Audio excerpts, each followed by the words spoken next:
I must have mentioned that today's topic would be the very big topic of the Mauryas. So let's begin with the classes.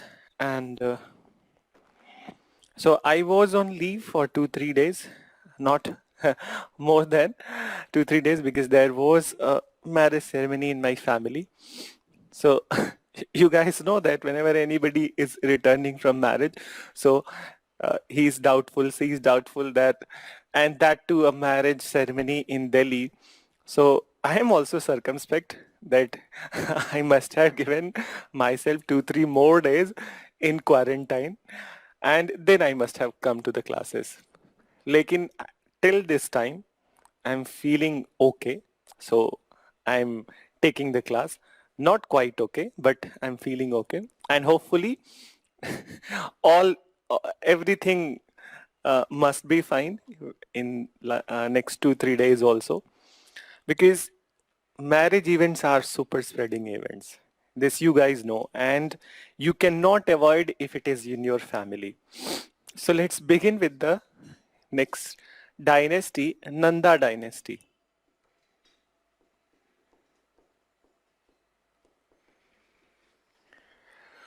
So Nanda dynasty, and I think I must have mentioned that last ruler, Shishunag dynasty last ruler, Kalasok, he was assassinated by a person, Mahapadma Nand. So I must have told you one part of this story also, that Mahapadmanand was, it is said that he was born out of a kind of extramarital affair of the Kalasok. He was also known as Kakvardin. And there was this lady whose name was Padma. So he was born of that union, and when Kalasok, he refused to accept Mahapadmanand, so then he decided to eliminate, not only eliminate the last ruler Kalashok, and who was his father, so eliminate this person, but also he took a resolve, this person, Mahapadmanand, he took a resolve that he will eliminate all the Kshatriyas from the Magad. Then, so he took a resolve that he will eliminate all the Kshatriyas from the Magad. Soon after he assassinated Kalasok, he established Dhanda dynasty in 344, and then he was on a spree. And what was this spree? Killing the Kshatriyas in the Magad. Then, so killing the Kshatriyas in the Magad, he started killing, and then such was his terror that many people, many Kshatriyas, important Kshatriyas, they fled from that areas. Then, so they fled from that area, and because of his aggressive attitude towards the Kshatriya, he came to be known as Ekarat Ugrasen. Then, so Ekarat or Ugrasen, and it is a synonymous with the aggressive person. So Ekarat or Ugrasen. Now, as far as his kind of annexation is concerned, that in his time, that what all kind of annexations were there. So he was the one who controlled the Utkal coast, that is particularly the Kalinga area. Then, so he controlled the Kalinga area. But see, in history, what happens at one point of time, somebody controls that area, and other time, that after 4 or 5 years or some year, the region becomes free. And that was true with the Kalinga also. So he controlled Kalinga, and then after his death, Kalinga again became free. Now, so Mahapadmanand's tenure was not that too very large, that he was not there for a long period. In fact, 344 to 321 BC, this was the time period in which Nanda dynasty was there. And in this time period only, that so many rulers, in fact 9-8 rulers came to picture. But the only persons that we need to mention is the Mahapadmanand, and the last ruler who was in fact the most powerful ruler of the Nanda. His name was the Dhana Nand. So first you mention about the Nanda dynasty.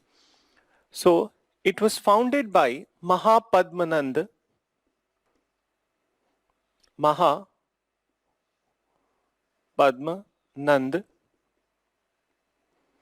in 344 BC. Mahapadmanand in 344 BC. Full stop.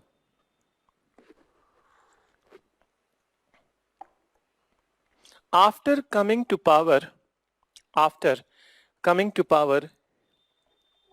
he took resolve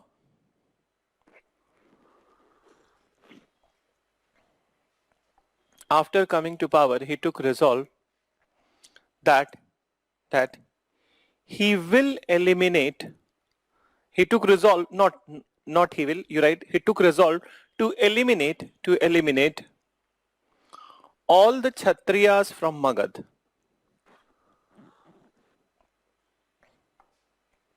To eliminate all the Kshatriyas from Magad.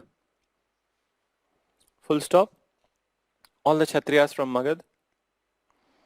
Due to his aggressive attitude, due to his aggressive attitude, he came to be known as Ekarat or Ugrasen.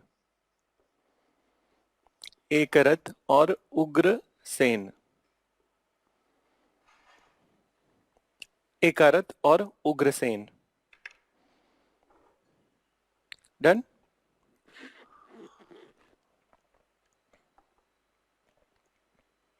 Then you mention he annexed Kalinga. He annexed Kalinga during his tenure. He annexed Kalinga during his tenure. Then further you mention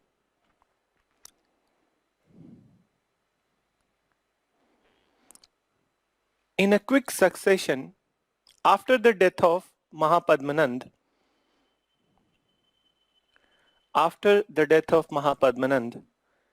in a quick succession,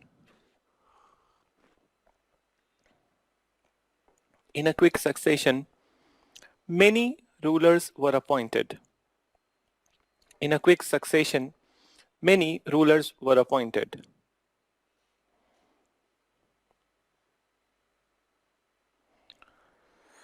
Full stop. The last ruler of Nanda dynasty was Dhananand. Who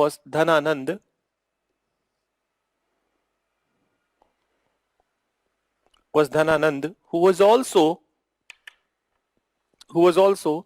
the most powerful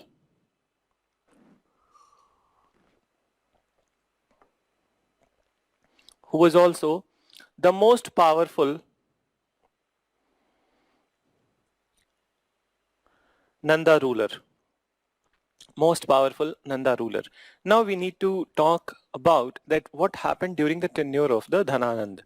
So listen, that while Dhananand is the ruler in Magad area, and Magad territory was quite large.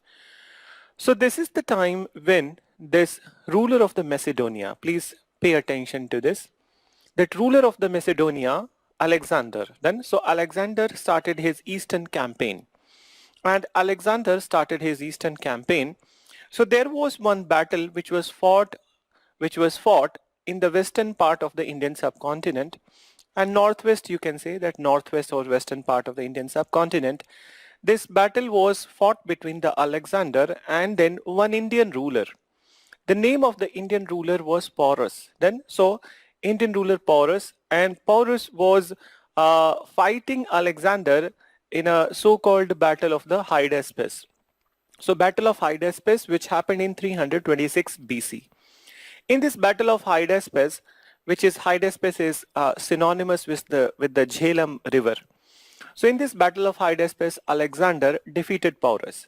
But at the same point of time, he recognized the bravery of the Porus and his courage of the Porus. So impressed by the bravery and courage of the Porus, Alexander, rather than annexing the area of the Porus, he reinstated Porus to the throne of his own kingdom, and moreover, he made him his ally.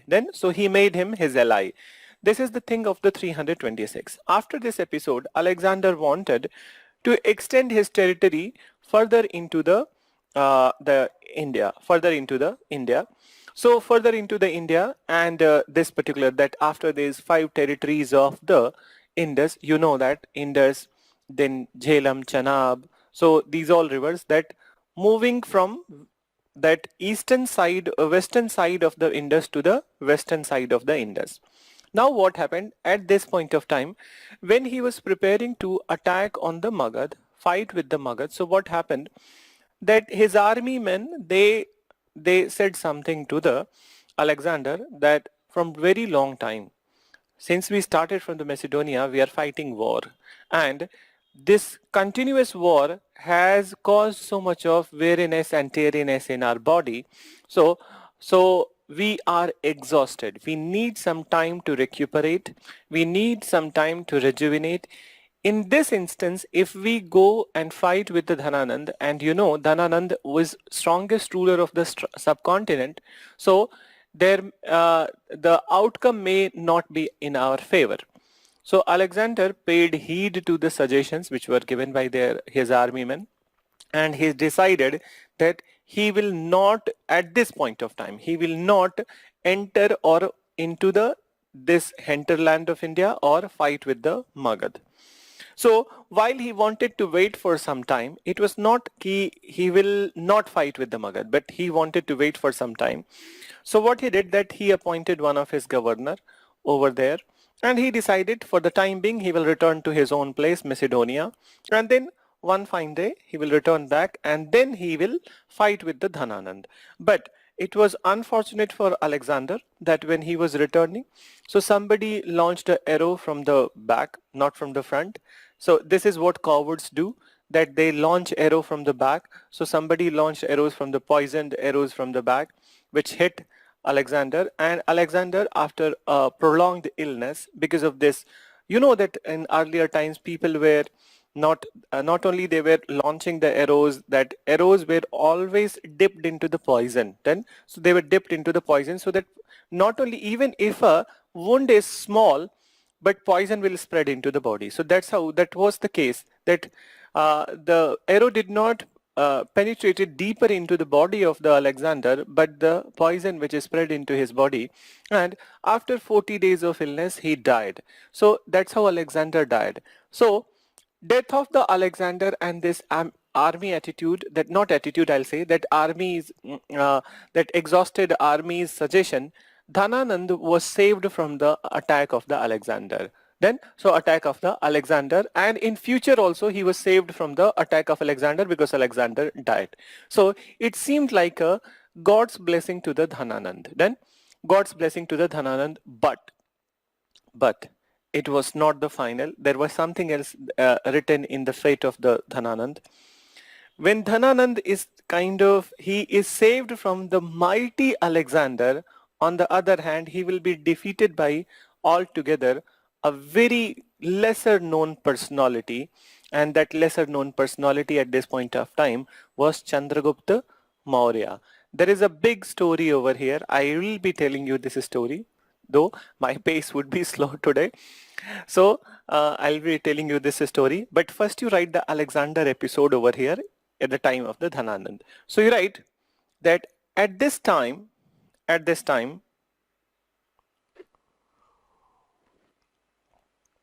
ruler of Macedonia, ruler of Macedonia, ruler of Macedonia, Alexander, Alexander started his eastern campaign. Started his eastern campaign. Started his eastern campaign. Then further you mention, in 326 BC, in 326 BC, 26 BC, he fought with the Indian ruler. He fought with the Indian ruler Porus in Battle of Hydaspes. Battle of Hydaspes. I have written the spelling on board so you can see Hydaspes, and this Hydaspes is synonymous with the Jhelum river. So in the Battle of Hydaspes. Then further you mention, though Alexander defeated, though Alexander defeated Porus,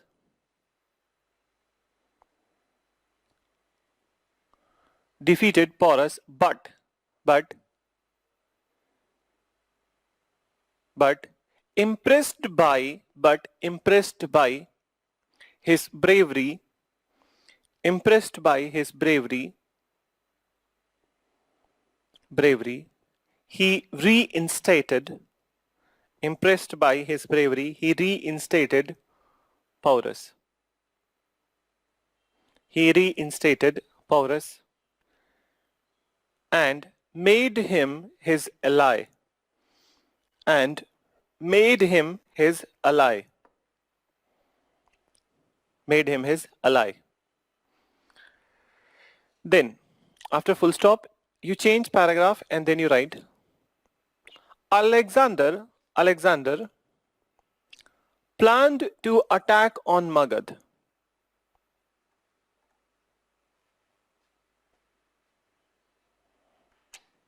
Planned to attack on Magad, but his army, was exhausted,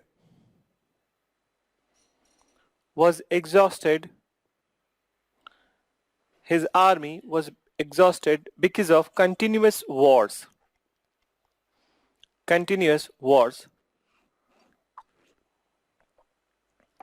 exhausted because of continuous war, and it wanted time to recuperate,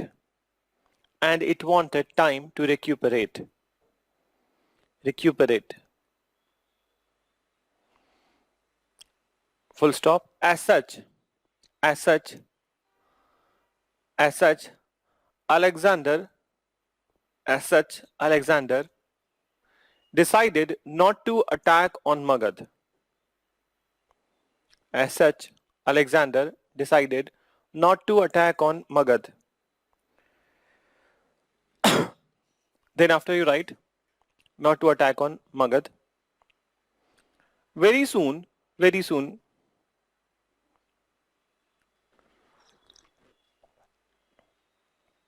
when Alexander was returning to Macedonia,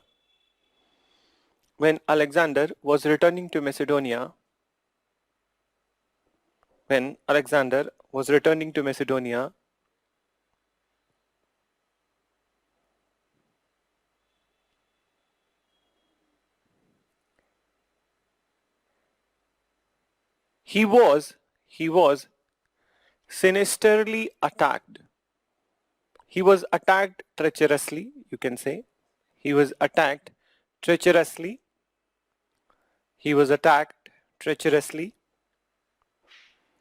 And because of the injury, he died.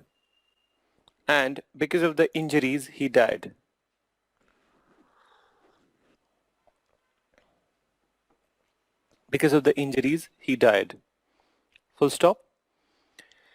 Now, again you will be changing paragraph, and again listen. Before writing, please listen. So though what I was saying that Dhananand was saved from the attack of the Alexander, but his fate it was something else was written, and he was going to be defeated by one Indian ruler, you can say, but he was a very lesser known personality at this point of time. His name was Chandragupta Maurya. So why a person like Chandragupta Maurya is able to defeat this particular person? Then that Dhananand, who was the most powerful ruler of this time. And many times that writers have boasted about the army composition of the Dhananand, whereby they have said that in his army more than 1 lakh soldiers were there, near about 10,000 cavalry men, and then also in a good quantum elephants were there. So why this such a big army, somebody having such a big army composition, was defeated by such a lesser known personality? It could not have been possible without the support of a greater statesman craft of the Chanakya. So Chanakya is the one name that you know, and then original name of this person was the Vishnugupta. Vishnugupta or Kautilya. This is what his original name was, and he was also known as Chanakya. So because of the active support of the Chanakya, Kautilya or Vishnugupta, same person, these two other names. So Vishnugupta, because of the active support of the Vishnugupta or Chanakya, Chandragupta Maurya was able to defeat Dhananand. 10. So Chandragupta Maurya was able to defeat Dhananand. This happened in 321 BC. And then after defeating, he established the Maurya dynasty. Now before anything I will mention for writing purpose, can you guys tell me? I'm inviting answers from you. Please, again, I will request that please don't Google it because it kills the fun of the asking question. So tell me that in which particular book that this fight between the Nanda ruler and Chandragupta Maurya is mentioned.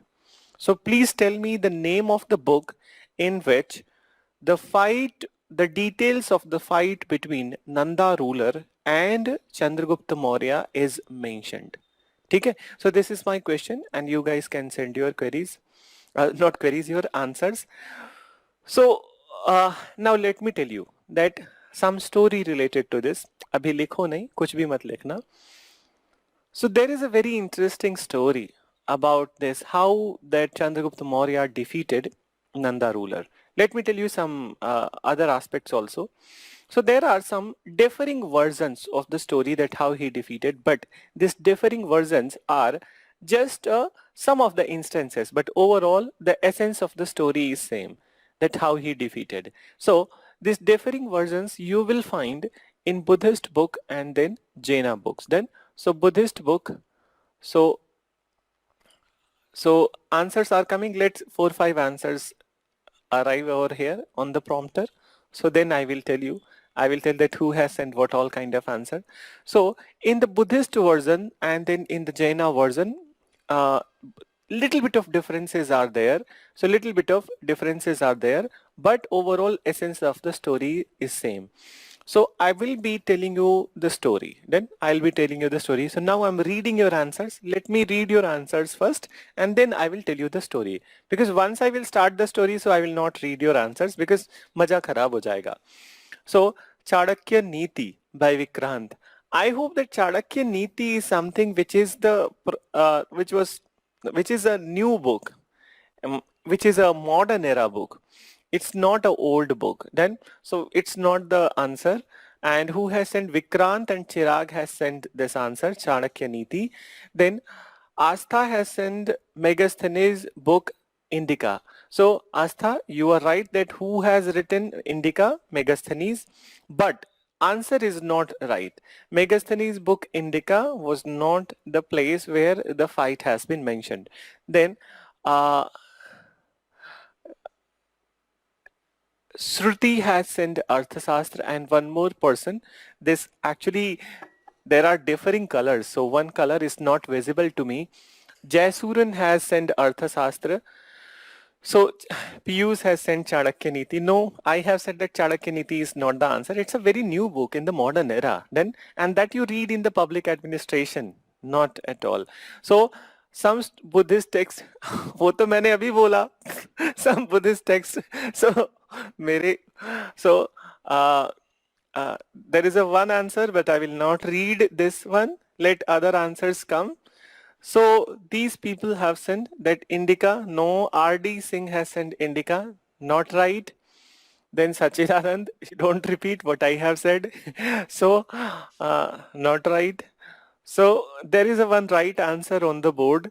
And make sure, Danis, that you you confirm that you are not Googling it. Then, so if you're that you have sent a right answer, Danish, Muhammad Danish has sent the right answer, but I just want to know that you have not seen it from the Google. So Satyam has said Artha Shastra. Now the answers are, rest of the answers are not visible to me. Let me see. Indica is not the answer, Chetna. So Indica is not the answer. Arthashastra is not the answer.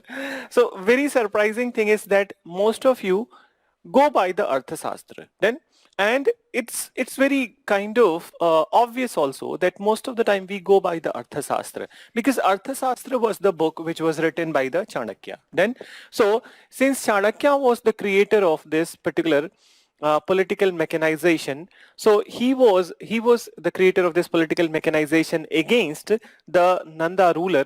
So generally we go by the Arthasastra. In fact, it was a question in the UPSC exam itself that the political mechanization devised by Chanakya against the Nanda ruler is mentioned in which book. Then, so this and one of the option was Arthasastra also. People went by the Arthasastra. 99% of the people, they marked the answer as the Arthasastra, which it was not. So somebody has said, Prachi has said Romila Thapar. How come Romila Thapar is a modern historian?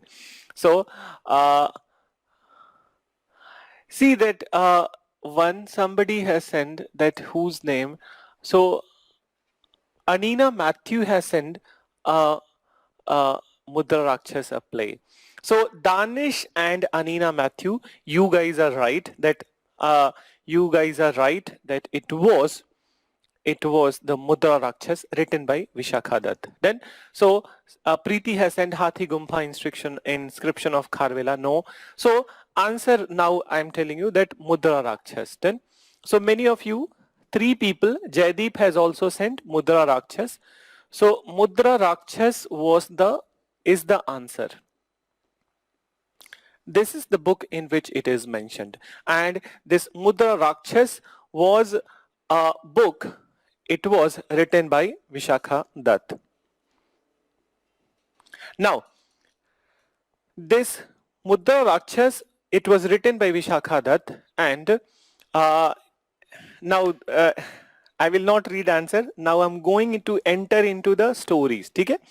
So this is the book in which political mechanization is mentioned, and the source of the Mudra Rakshas, it is the Buddhist book and the Jaina books. Then, so Jaina accounts and the Buddhist books are the one which are the source of the original story, but the political mechanization is very elaborately mentioned in this Vishakha Dutt's book, Mudra Rakshas. So Harshit has also sent the right answer, and Harshit. So so listen to the story. Now, the story goes like this way, that why the Chanakya uh, devised this political mechanization against the Nanda ruler. So listen carefully.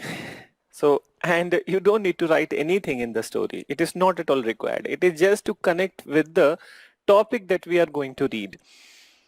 So first of all, Chanakya, he was born and brought up over there in the Takshashila. Okay? He was born and brought up over there in the Takshashila. Takshashila right now at this point of time, it is situated in the Pakistan part, that Punjab part of the Pakistan. So he was a very intellectual personality. His original name is Vishnu Gupta, or his original name was the Vishnu Gupta or Kautilya.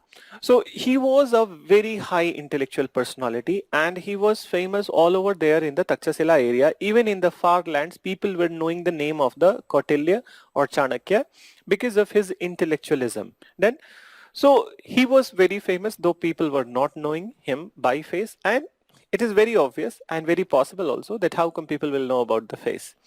But when it comes to the personality of the Chanakya or Kautilya, so he was he has a good height, and then also that well-built personality, but his face was little unattractive then, and some of the that few teeth of his, it were protruding outside then, so it was protruding outside, which was not which seemed like that something little bit unattractive. It is not that he was ugly, but he was unattractive. On the other hand, he was married to a very beautiful lady then. So he was married to a very beautiful lady. So one fine day, the attitude of this is what is how the story goes on.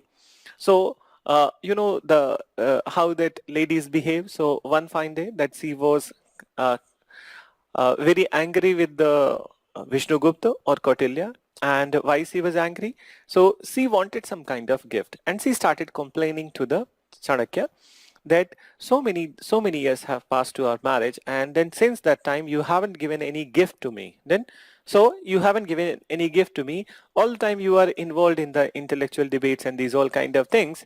And you are so renowned, but even you don't have the capacity to give me a gift. Then, so when you have a very beautiful wife and then she is complaining, you can't do anything. You will have to dig the earth and then you will have to bring a gift. Then, so this was one compulsion for the Chanakya also, Kautilya also. So he was worried then that what if that she goes angry like this way for 1 year or more, and then what if she decides to go to the Maika?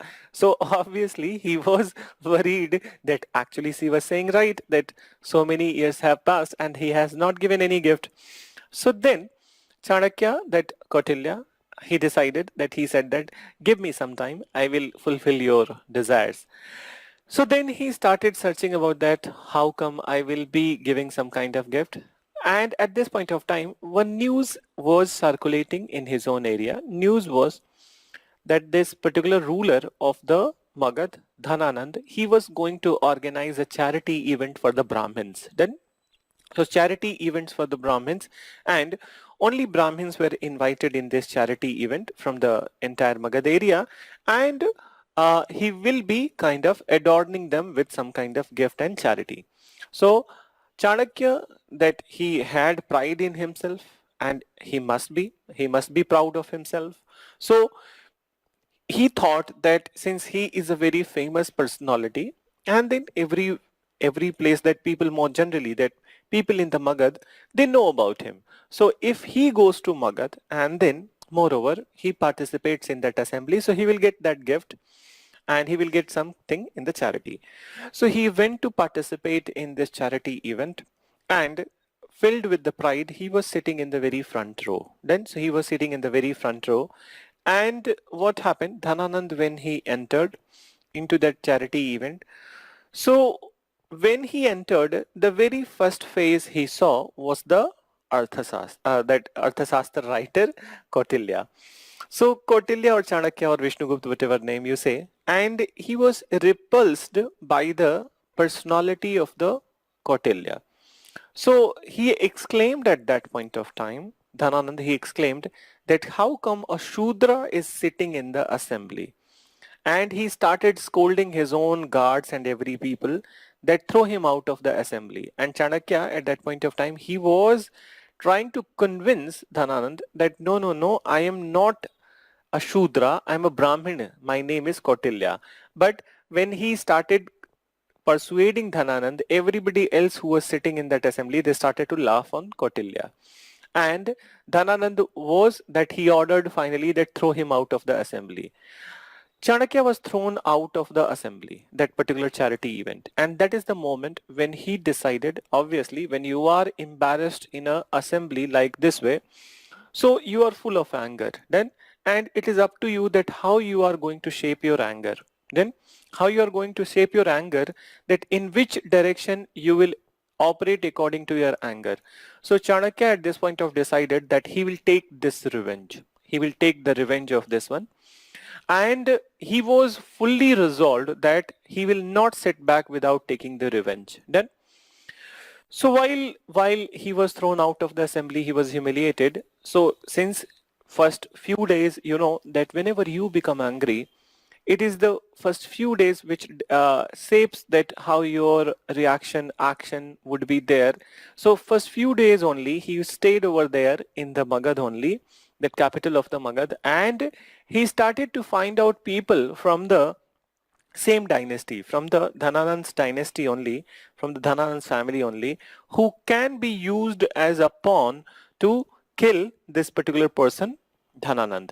And he found there was one son of the, who was neglected son of the Dhananand. His name, I will tell you that names are, this is what I was saying, that in Buddhist account and Jaina account, some different names were there. Then, so just you understand that there was one neglected son of the Dhananand, and this person, Chanakya, found him. Then he persuaded this neglected son of the uh, Dhananand, and then he said that if at all, if you are coming with me, if you are following suggestions given by me, I will make sure that you are becoming the king of the Magad. So, king of the Magad. So then that guy readied, and then he also got to know that actually the person was Chanakya. So he said that he will be supporting Chanakya and he will act according to the suggestion of the Chanakya. Now, Chanakya also needed to go back to his own place. So while he was returning to his own place, Chanakya was returning to his own place, what happened? That he was closer to his own place in Takshasila, and since he was kind of walking from very long time, so he stayed back closer, he stayed at one such village, and while he was sitting under a tree, he found that in this village, in this particular village, some small childrens, they were playing the game of the king and soldiers and army and then fight. Then so there was one boy that every time, that every 15-20 minutes, the kind of that other roles were changing, but there was one guy who was always playing the role of the king, then always playing the role of the king.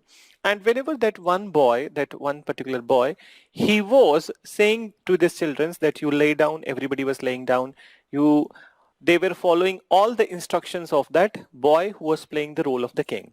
So though the other boys, they changed their role from soldiers to ministers to soldiers, but this boy was always the king, and then each and every boy were following his orders.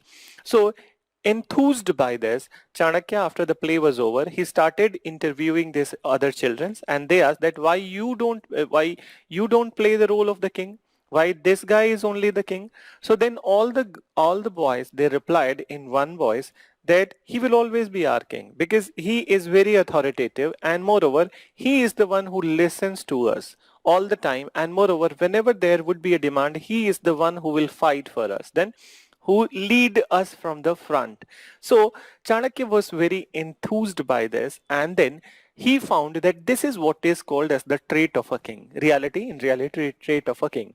So then he persuaded the mother of that particular boy, and when mother got to know that the person is Chanakya and he want to teach her children, so then she was very happy to give her children to the Chanakya. Now Chanakya in his own place, he started to raise this particular boy and started teaching him. This boy was the Chandragupta Maurya. Then this boy was the Chandragupta Maurya. And on the other hand, this Dhananand son, he is also coming to the this uh, Chanakya's place. So Dhananand son came to Chanakya's place. Now, both were growing then, and one point of time, Chanakya was confused between these two boys, that with whom he can go with, that who he uh, kind of that create as a contender of the ruler of the Magad. Then so he was confused between these two choices, that one was the son of the Dhananand and another was the Chandragupta Maurya. So one fine day he played a trick. Then Chanakya played a trick. You listen, this is the interesting part.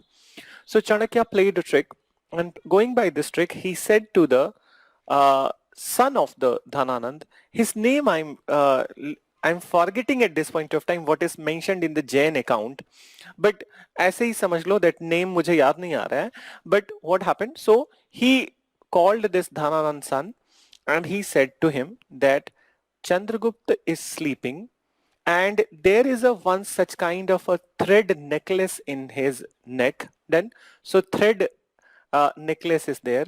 What you do, you go untie that necklace and bring that thread to me, and make sure that you are not going to wake up Chandragupta Maurya. Then so Chandragupta. So while this son of the Dhananand, he was doing this act while Chandragupta Maurya was sleeping, so he was not able to open the thread from his neck, and moreover in the process Chandragupta woke up. So when Chandragupta woke up, so he came back, that Dhananand son came back to Kautilya, and he said that I was not successful because in the process Chandragupta woke up. Then Kautilya said, no worries, you go and take rest. After some point of time, few days passed, the same task was given to the Chandragupta. Chandragupta was said that this particular guy, that Dhananand's son, he is sleeping, and then you go and you bring that thread without waking him up. After some point of time, Chandragupta went and then he brought the thread to Kautilya. Kautilya was surprised. The very first question he asked that, how come you brought the thread? Then, how come you brought the thread? Did you make sure that you didn't wake up this particular guy? So then he said that Chandragupta said, yes, I made sure that he will never wake up. I cut his head. And then I brought this thread. So this is what happened. This is what is the story over here. That this is what is one more trait of a person who is aspiring to become king. When it comes to your self-interest, when it comes to see yourself at a position, so you need to be brutal also. You need to remove the most important contender from your path, and that's what was done by Chandragupta. Then, so this was very much known to the Kautilya, and that's how he was going to decide that he wanted to check this aspect also. Then, so yes, his name was Pabata. Yes, very thank you. So Pabata in the Jaina account. Then, so very thank you. So his name was Pabata. So what happened? So Pabata was, thank you, Tanya. So what happened? So this guy got killed, and this is one attribute of the. So this is no. This is the name. This I very well remember in some of the other classes I have conveyed. आज की class में मुझे नाम इसलिए नहीं याद आ रहा है क्योंकि मेरे दिमाग में मेरे सामने ना जो शादी में परसों अटेंड करके आया हूँ अपने घर की वही चल रही है. So even that today's class I'm not moving a lot. You guys know that that shadi event and then marriage events are so exhausting, really. And when it is in your family, so and that altogether in the pandemic time, so there are you, even if you want to maintain social distancing, it will not happen. And that I realized in marriage, that I wanted to make social distancing, masking. You can control your behavior, you cannot control others' behavior. So let's get back to the story.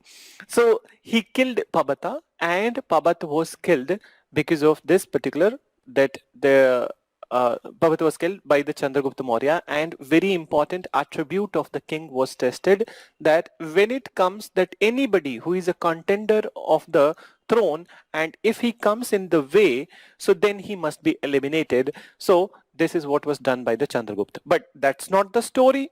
Overall story, that how he defeated Dhananand.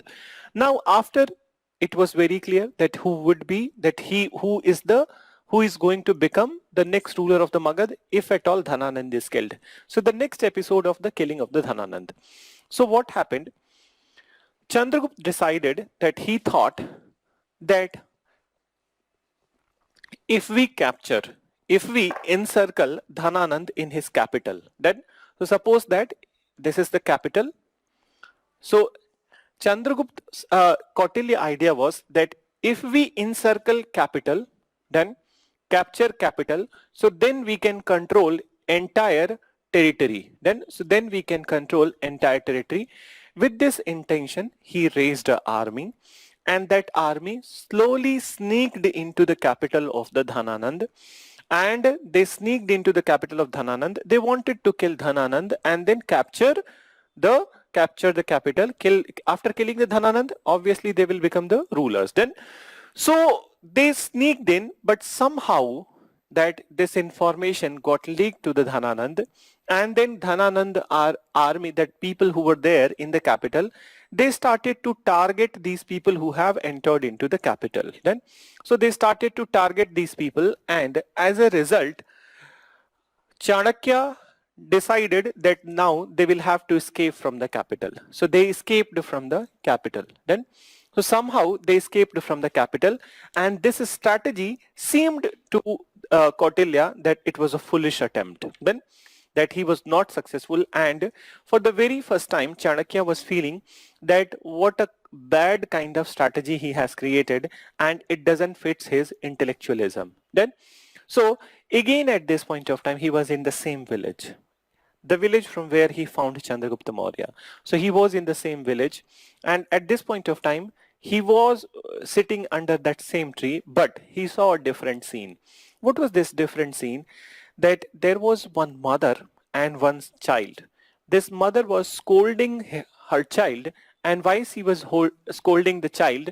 So she was scolding the child because child was eating the bread. Then, and what the child was doing, that child was eating the bread from the middle and he was throwing the other parts. Then, so what happened? So this mother was saying to the child that who the hell eats the bread from the middle?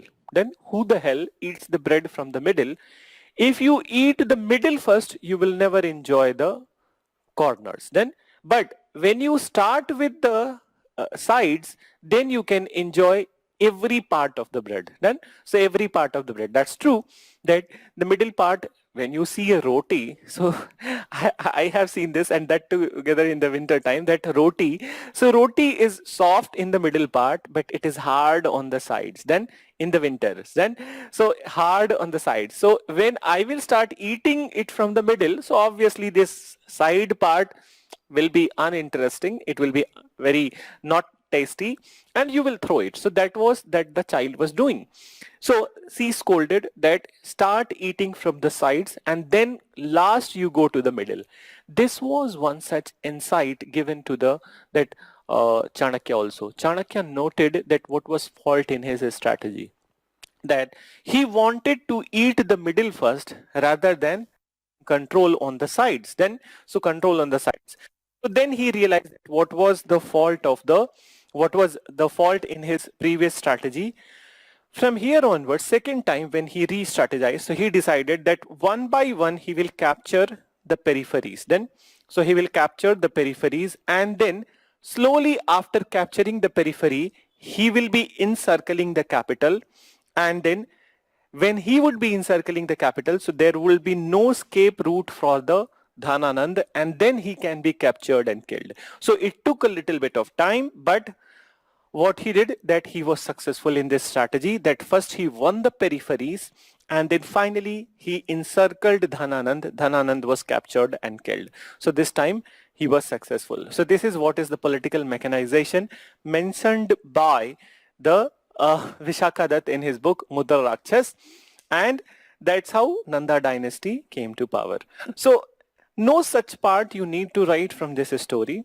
You just needed to know that how it happened, and why sorry, that Maurya dynasty I have chosen to tell you this story, because this was the first large, not largest, but first very most important dynasty of the ancient India, and in fact that it changed so many things in the history. Then, so it changed so many things in the history, and very landmark event of the propagation of the Buddhism also happened during the Maurya time. So let's begin with the Maurya. So what is the last line that you have written?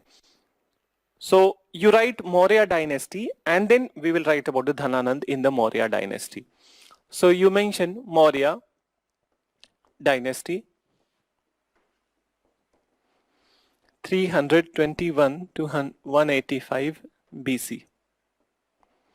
So please mention in this Dhananand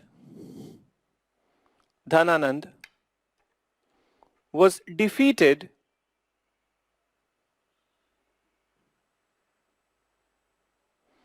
Dhananand was defeated and killed by Dhananand was defeated and killed by Chandragupta Maurya. Let me write his name. So was defeated and killed by Chandragupta Maurya.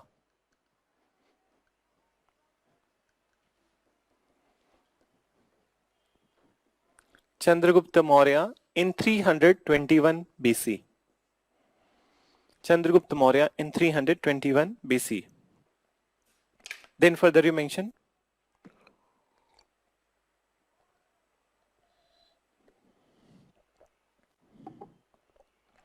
in 321 BC. The defeat of Nanda ruler, the defeat of Nanda ruler was possible. The defeat of Nanda ruler was possible due to the active support of, so you write all the three names of the Chanakya. So active support of Vishnu Gupta or Kautilya or Chanakya. Original name is Vishnu Gupta, and these are the titles which were given to him. Vishnu Gupta, Kautilya or Chanakya. Full stop. Then you mention the political mechanization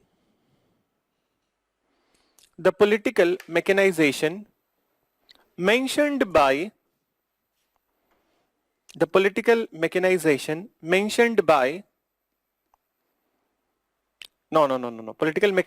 devised by, not mentioned. Political mechanization devised by Kautilya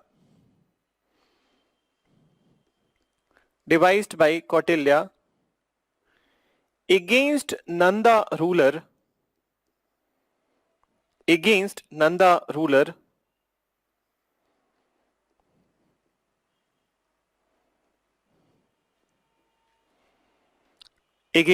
ruler is mentioned in historical work Mudra Rakshas. This is the right spelling that you will be writing. Okay? So please see on the board that what is the right spelling. Mudra Rakshas. Mudra Rakshas, written by Vishakha Dutt. Written by Vishakha Dutt.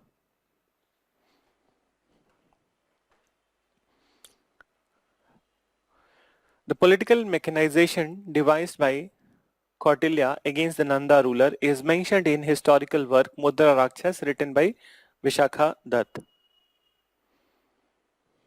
Vishakha Dutt. Then, so you have listened to the story. Now listen after this one. So Maurya dynasty was founded, and one of the very important achievement for the Mauryas after this establishment of their rule in the Magadh, after this was defeat of that Greek governor Seleucus Nicator. Now listen, when Alexander was returning from India and this Indian subcontinent, so when he was returning from the Indian subcontinent, so he appointed one of his Greek governor over here in India to look after the Indian territory. His name was Seleucus Nicator. In 305 BC, there was this fight between Chandragupta Maurya and Seleucus Nicator. Then, so in 305 BC, in this battle also, again Chandragupta Maurya defeated Seleucus Nicator, and this time the defeat was also possible due to the active support of the Kautilya. Then, so active support of the Kautilya, but here the outcomes were little different than the Dhananand's time. So after the defeat, what happened?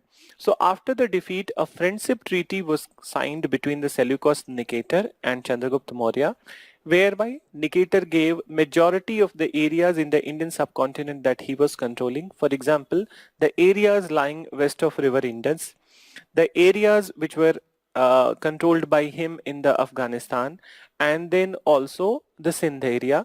So he gave those all areas to Chandragupta Maurya, and also he married his daughter Helena to Chandragupta Maurya. Then, so he married his daughter Helena to Chandragupta Maurya. So this is what happened in this particular battle.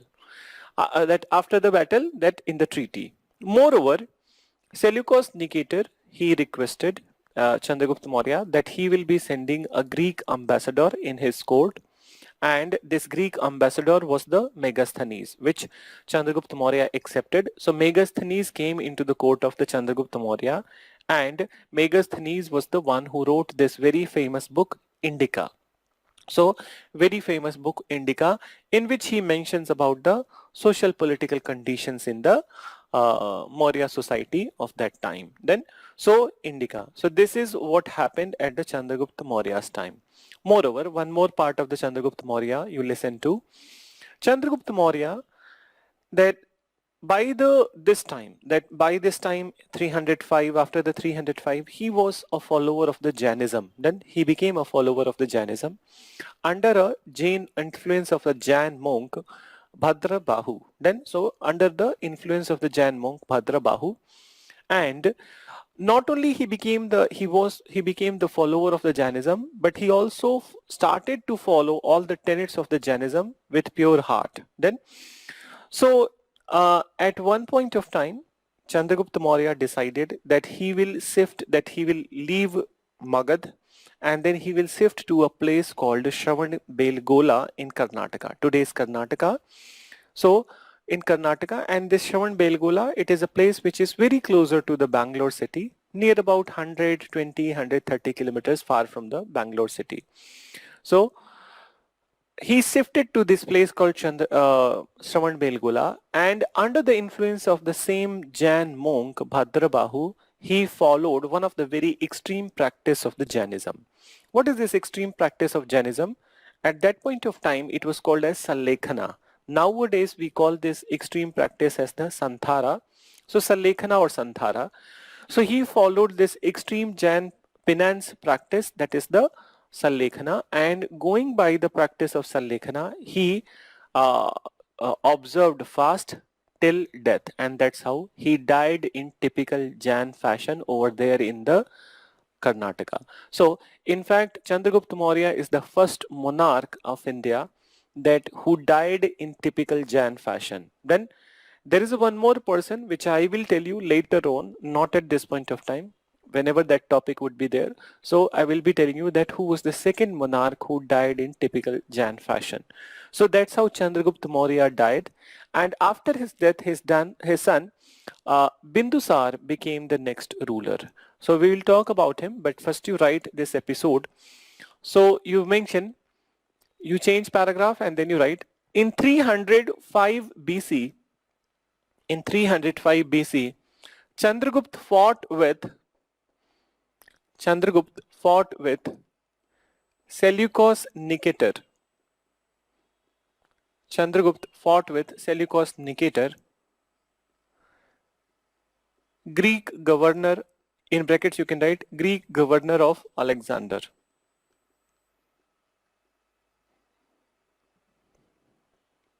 Seleucus Nicator, who was Greek governor of Alexander. Then you write, again due to active support of Kautilya,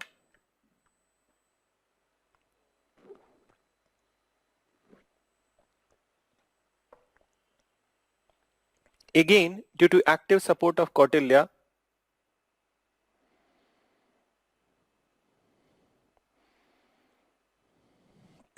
active support of Kautilya, he defeated Nicator. Active support of Kautilya, he defeated Nicator.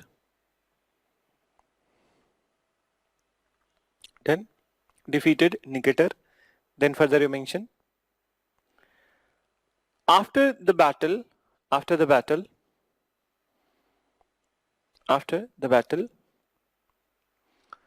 friendship treaty was signed. A friendship treaty was signed.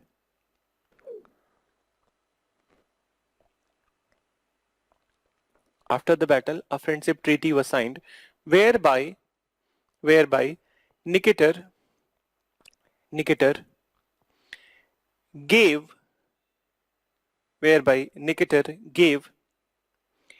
area lying west of river Indus,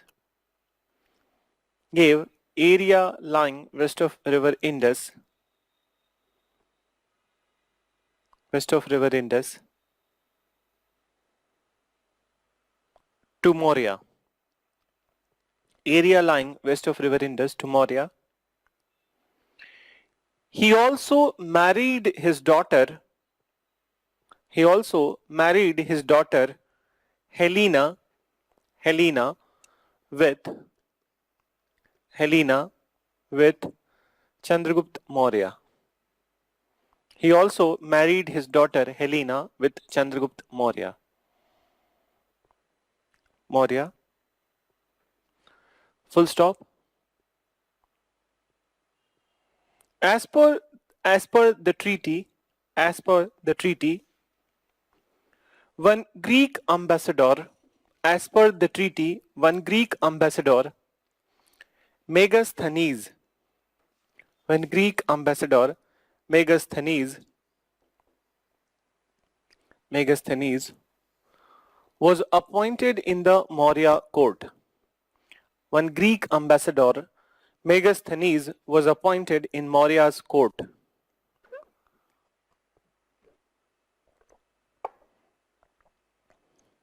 In Maurya's court. Full stop. Megasthenes wrote a very famous book. Megasthenes wrote a very famous book, Indica. Very famous book, Indica, which provides details about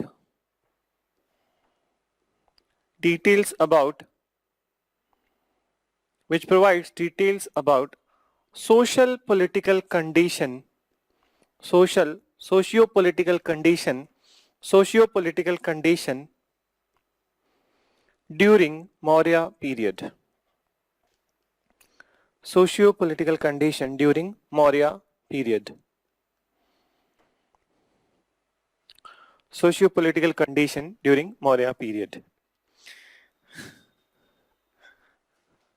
So many times I use the short terms while writing on the board. Let me write, but see that today's dictation is very very slow. I'll say that it's slow. It's not moderate, it's slow. And I'm doing this because I will not go fast today's class.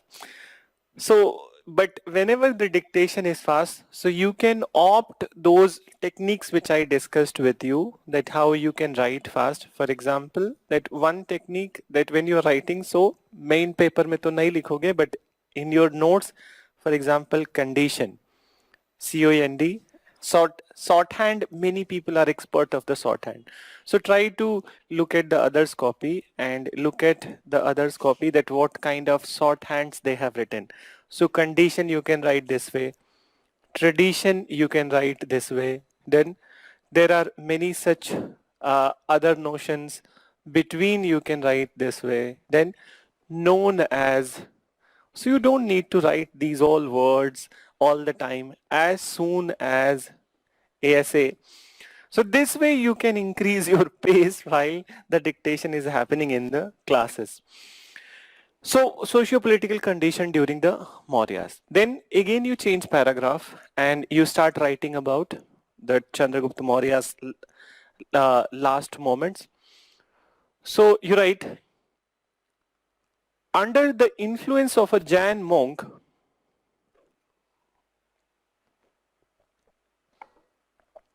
under the influence of a Jain monk, Bhadra Bahu, under the influence of Jain monk, Bhadra Bahu, Chandragupta Maurya professed Jainism. Chandragupta Maurya professed Jainism.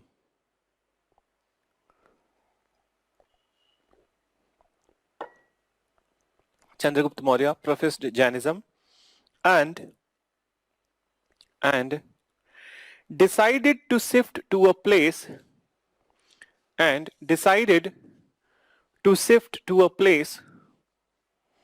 called Shravan Belgola,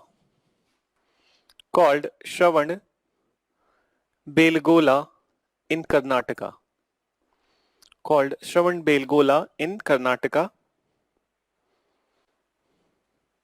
Decided to shift to a place called Shravan Belgola in Karnataka. Then further you mention, at this place at this place, Chandragupta followed at this place, Chandragupta followed extreme Jain penance, extreme Jain penance, Salekhana, extreme Jain penance, Salekhana, Jain penance, Salekhana, and died in typical Jain fashion.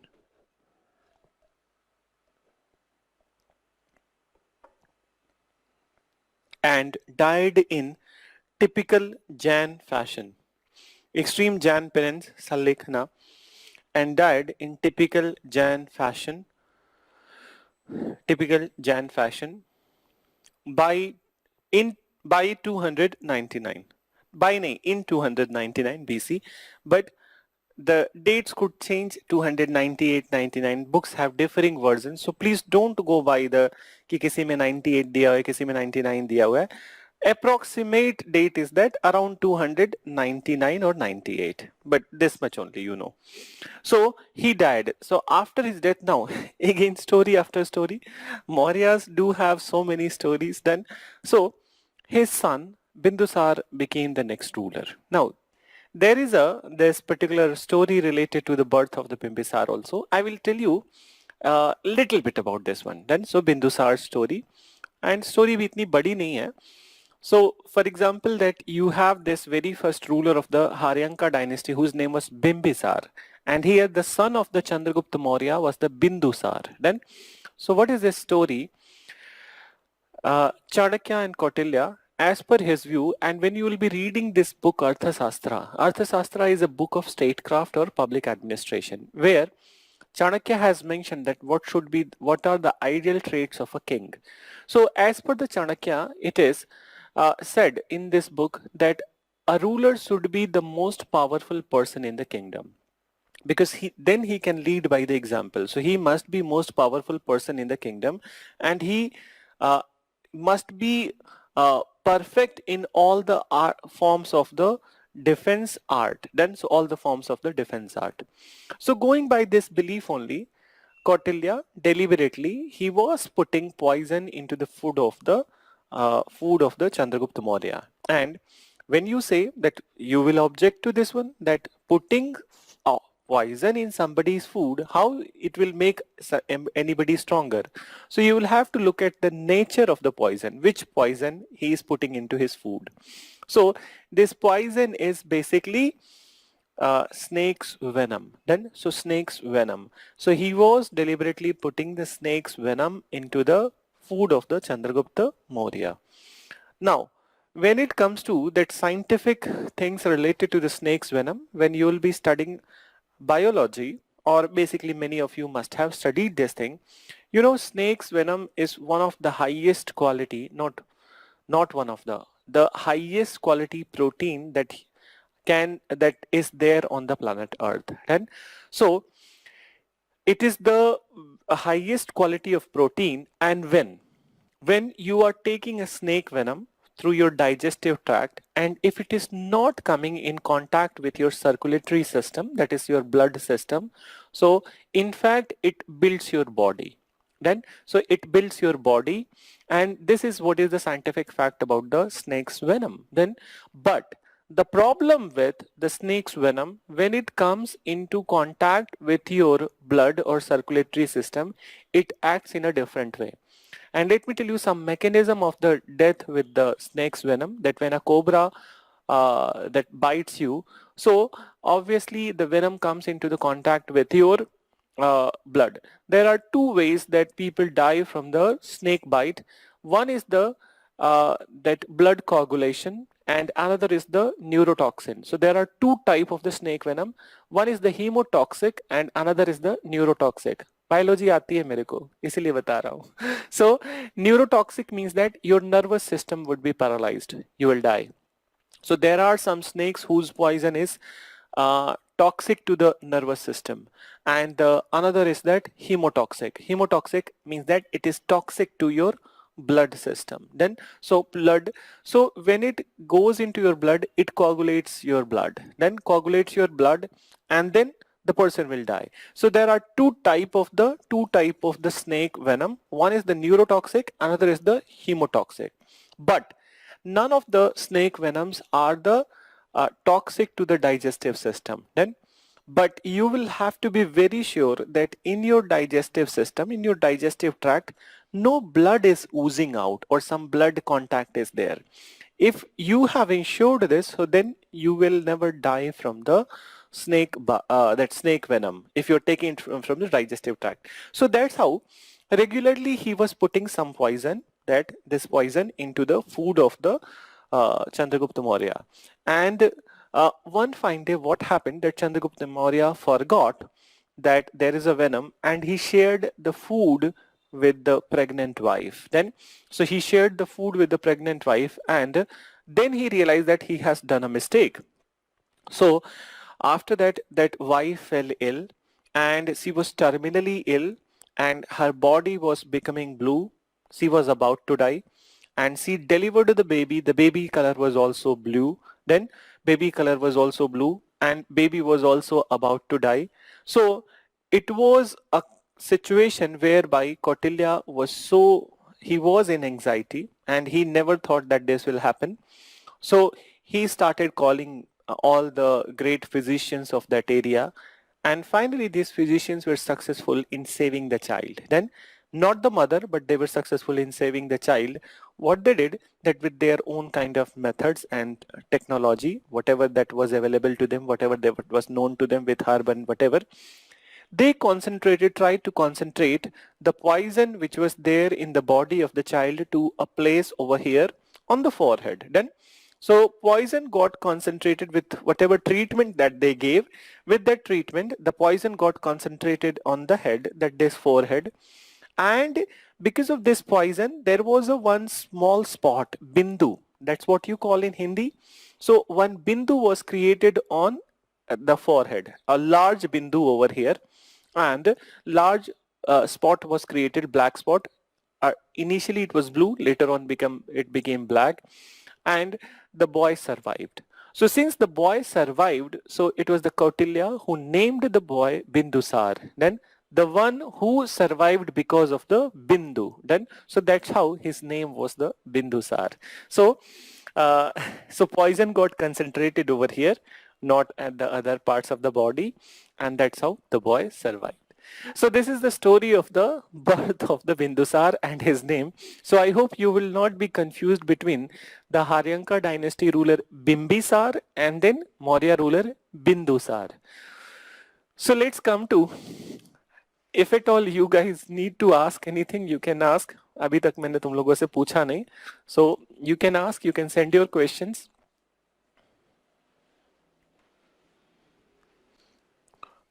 So please mention after the death of Chandragupta Maurya,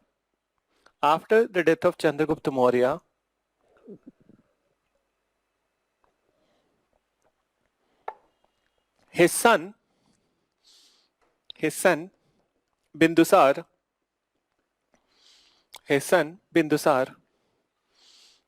came to power. His son Bindusar came to power. Then now listen, his son Bindusar came to power.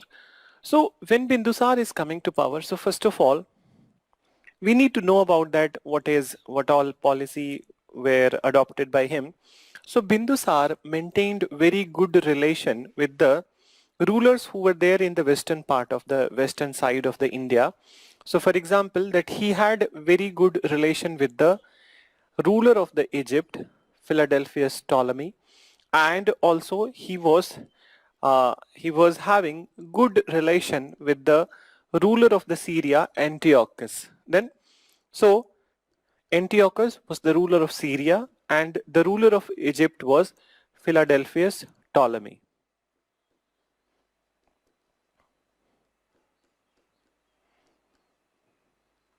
Now listen. So he established very good relation with the Egypt and Syria, and on his request, The Syrian ruler sent sweet wine and figs. This is, to me, it is unimportant, but once way back, somewhere down the history of the UPSC prelims examination, this question was asked. So I will not leave it, but to me, it is very unimportant question which UPSC has asked at one point of time. So on the request of the Bindusar, Antiochus of Syria, he sent sweet wine and figs, but Bindusar also requested to send a philosopher from Syria. Then, so to send a philosopher from Syria, but the Syrian ruler Antiochus, he requested that we cannot send philosopher because the rule of the Syria does not allow us to trade philosophers or send philosophers. Then, so this is what is there about the Bindusar.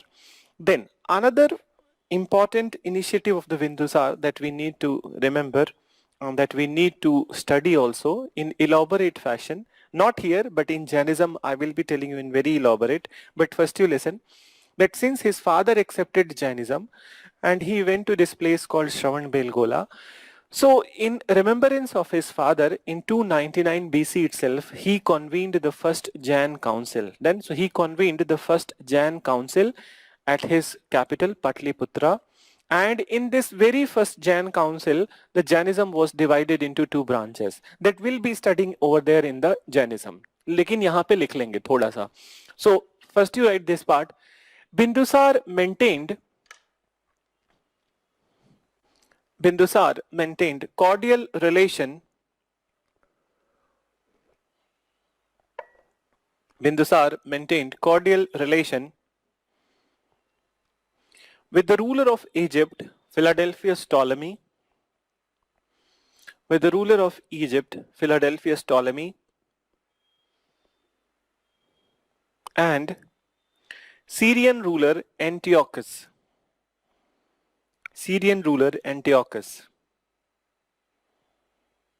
Syrian ruler Antiochus. Full stop.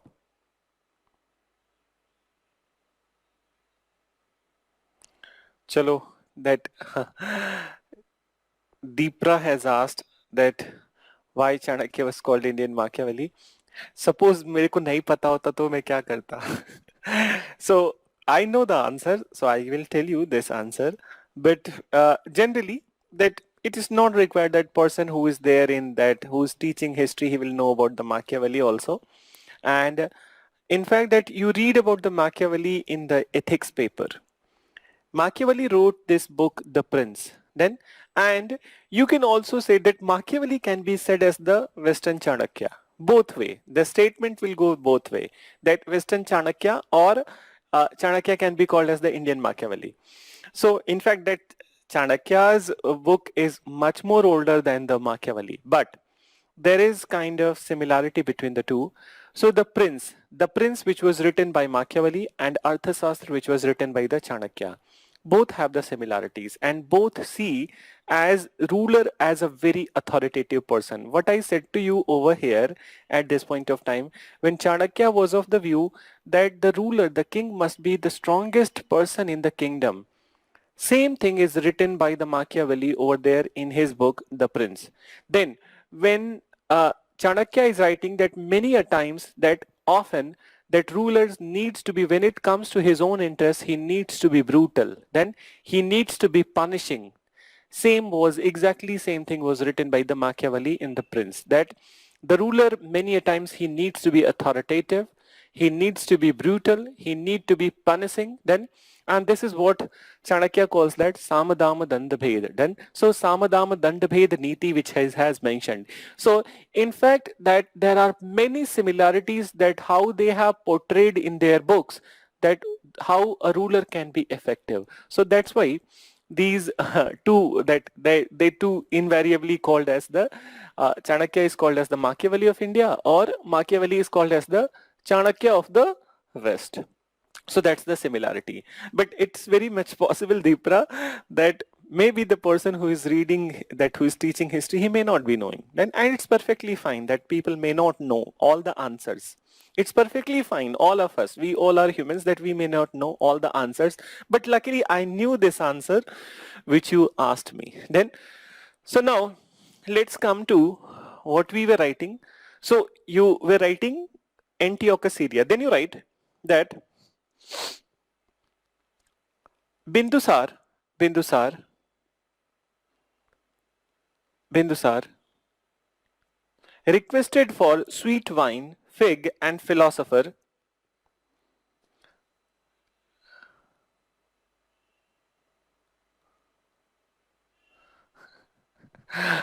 देखो ये जो question है ना भाई Ronit at sir at the time Bindusar Chanakya was alive or dead.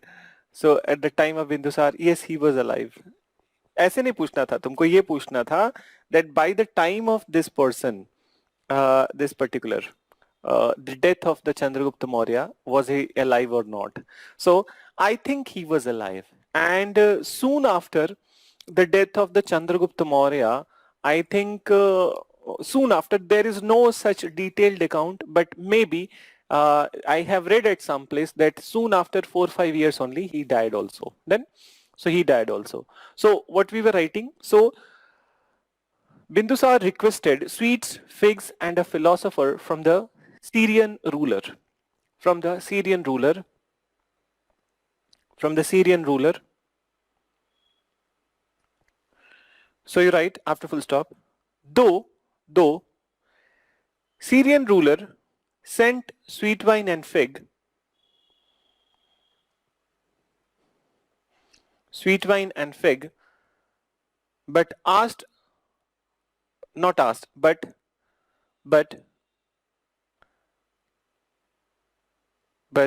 refused to send philosopher, but refused to send philosopher, refused to send philosopher, as the rule of Syria did not allow it.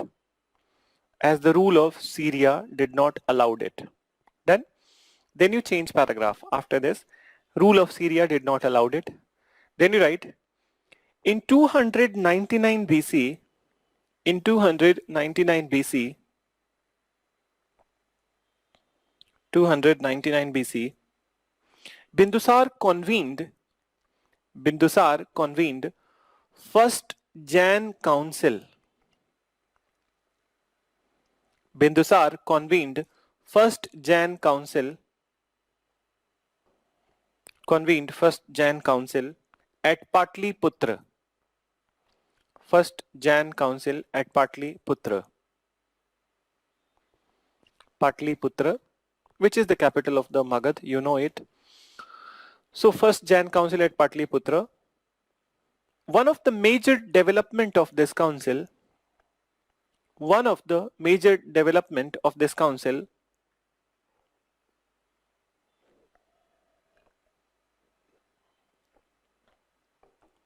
was division of Jainism.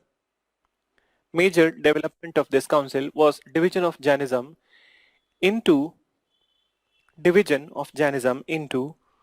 two branches. Division of Jainism into two branches. So I will be mentioning it in little detail over there in the Jainism. ठीक है, अभी उसको मत लिखो. But let me tell you that these two branches were Shwetambar and Digambar. Then, so we'll be mentioning it over there, not here. Then you write, after the death of Bindusar in 273 BC, after the death of Bindusar in 273 BC, a war of succession started among his sons. A war of succession started among his sons.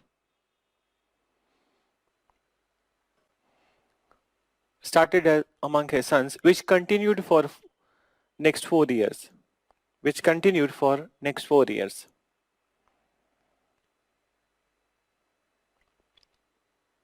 Which continued for next 4 years. Then further you mention, in 269 BC, one of his son Ashoka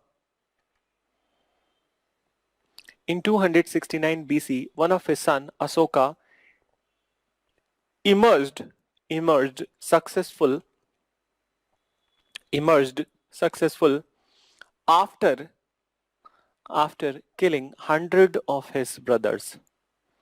After killing 100 of his brothers. So after killing 100 of his brothers. So this is what is written in the many such historical books, that he killed many of his brothers, though maybe sometimes it seems like little bit exaggerated that 100 brothers how anybody can kill, but obviously it is true that he killed many of his brothers to become the next ruler. So we will be talking about the Asoka in detail, and then what all things happened at his time. So let's take break at this time, and then I'll continue with the Ashokas. Then,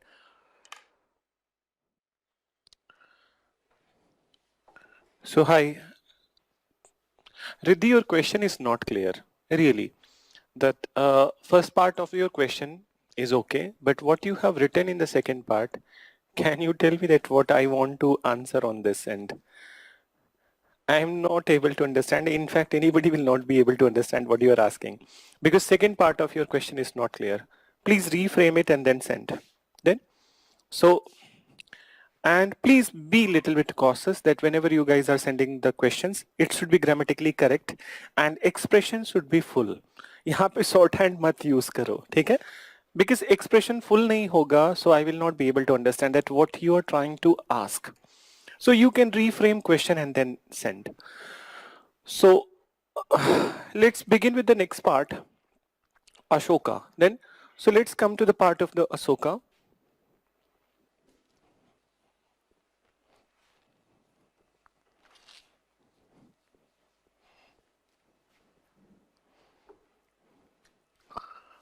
Ashoka. So you can write it as a heading, Ashoka, 269 BC till 232 BC. So now listen. By the time, listen. So now,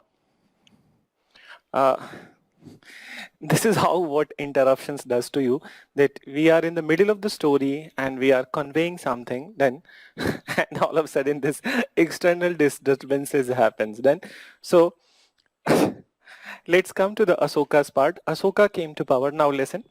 So I hope that there must not be any disturbance from this time onwards. I can only hope for this, but there is no control. So listen. Ashoka came to power in 269 BC, and when he came to power, so Ashoka is the first such Indian ruler who is considered as the first Chakravarti Samrat of India. So he is known as the first Chakravartin Samrat of India. So Chakravartin Samrat, basically, what is the meaning of this word? If the time must not have lost, so I would have given you this as a question. But चलो थोड़ा सा time चला गया इसमें outer disturbance पे. So listen, that Chakravarti Samrat meaning that the one who ruled in all directions. Then, so one who ruled in all directions, and in fact it was the Ashoka's time that entire Indian subcontinent was under his control. Then, starting from the north till the far end of the south, and then in the west, which included the Pakistan part also, and areas also closer to the Iran. Then in north, areas were not just confined to Jammu and Kashmir, but also the areas of Afghanistan and also the entire Indian subcontinent, which includes the eastern part of the country also.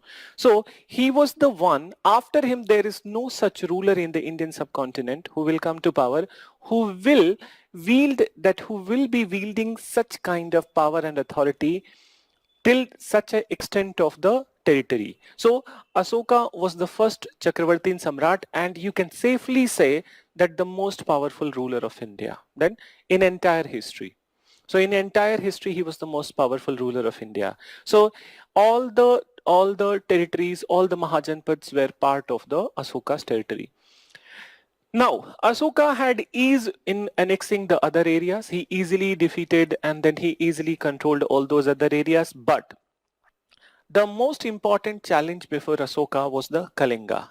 So most important challenge before the Ashoka was Kalinga, and Kalinga was not under his control. So then we need to talk about the Kalinga war. But before moving into the Kalinga war, that what happened in the Kalinga war, I will be telling you, I need to tell you that some phases of the Ashoka's life. So when Ashoka came to power in the beginning, so the initial phase of the Ashoka's life is known as that there are three phases. So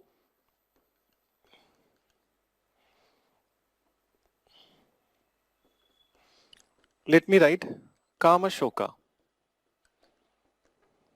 then Chandashoka, and then Dhammashoka. These are the three phases of the life of the Ashoka. Then, so the meaning of the Kamashoka, this is the time when he was indulged into the physical pleasure. Then indulged into the physical pleasure whereby getting affair, that having affair with so many ladies and then these all kind of things. Then so he was completely indulged in the affair, love, lust. Then so that is the Kamashoka phase. But Chandasoka phase, it is the aggressive phase of the Ashoka where he did military annexation using the extreme aggressive policy. And one of the example of this extreme aggressive policy was the Kalinga war. And then comes the last phase of the Ashoka's life, Dhammasoka, whereby he is not only accepting Buddhism, but he is also propagating the tenets of the Buddhism. Then, so these are the three phases of the Ashoka's life. So before writing anything, please write these three stages. So three phases of Ashoka's life, and first you write Kamasoka.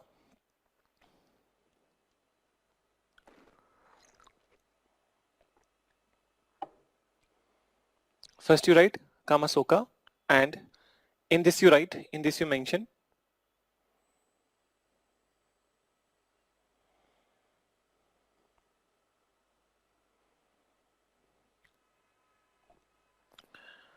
he was involved with the physical pleasure.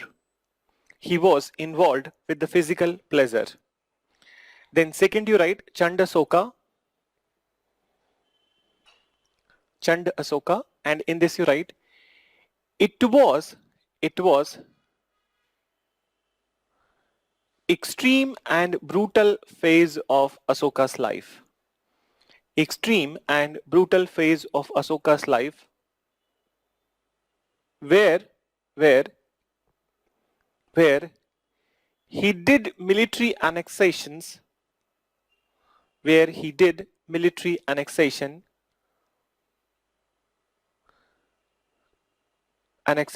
with large level of massacre, with large level of massacre. Then you write Dhammasoka, Dhammasoka,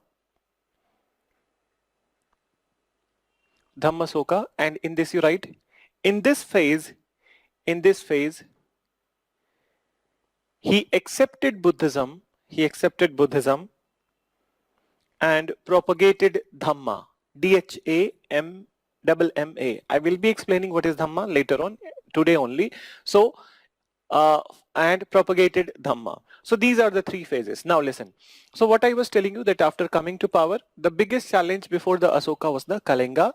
And why Kalinga was important? This is the Odisha coast, you know, that Odisha area, Utkal coast. So when you look at this Odisha part, then so this Odisha part, basically this coast, so it was important for Ashoka because it had some natural ports. So many natural ports are there. And since Maurya rulers, you have already written about the Magad rulers, that they were unorthodox, they believed in the sea trade, river trade, then. So these ports were important for the trade perspective then. And he wanted to control this Kalinga area. As such, he attacked on Kalinga. Then, so in the 9th regnal year, means that in 261 BC, he attacked on Kalinga. And this Kalinga war happened at the place called, so this Kalinga war happened at the site of Dhauli in Odisha. This war happened at the site of Dhauli in Odisha, and there is this river Daya. So on the banks of river Daya. Now listen. So in this war, as it has been written in the many history books, that more than 1 lakh soldiers were killed in this battle.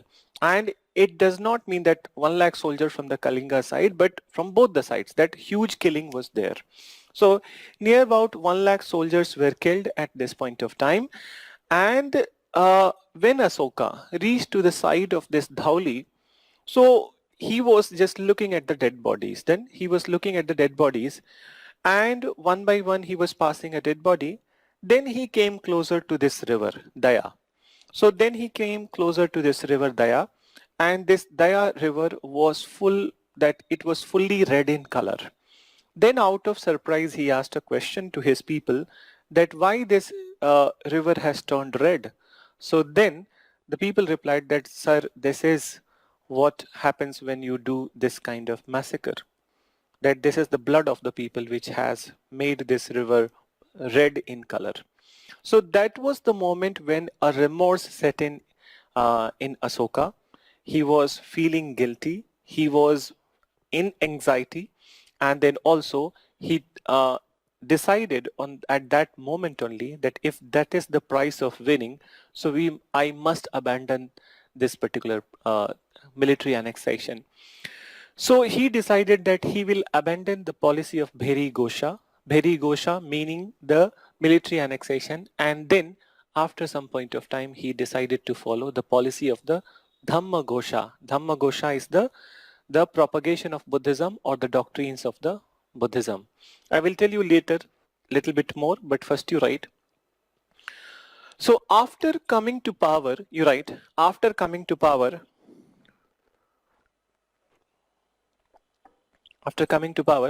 the biggest challenge before Asoka, the biggest challenge before Asoka was Kalinga.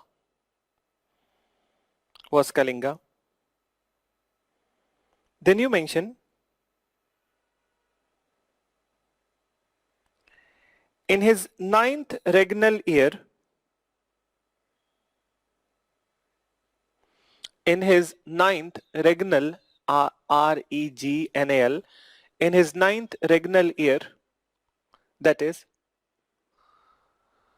261 BC, that is 261 BC, he decided to attack on Kalinga. He decided to attack on Kalinga. He decided to attack on Kalinga. Full stop.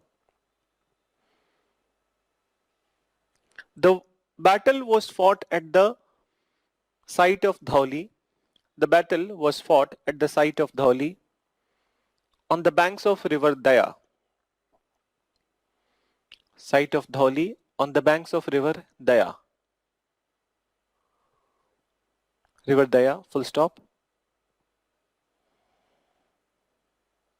Then you mention river Daya. It is said that near about 1 lakh soldiers,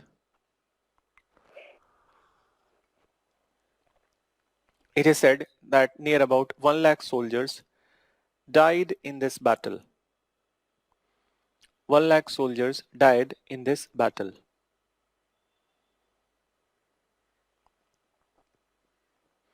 Then after full stop you write, when Asoka saw blood red Daya river,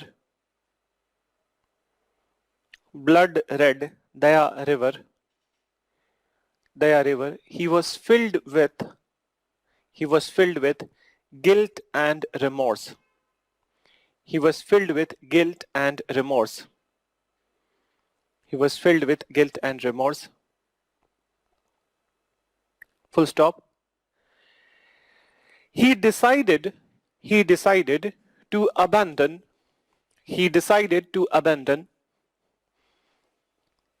the policy of he decided to abandon the policy of Bheri Ghosh.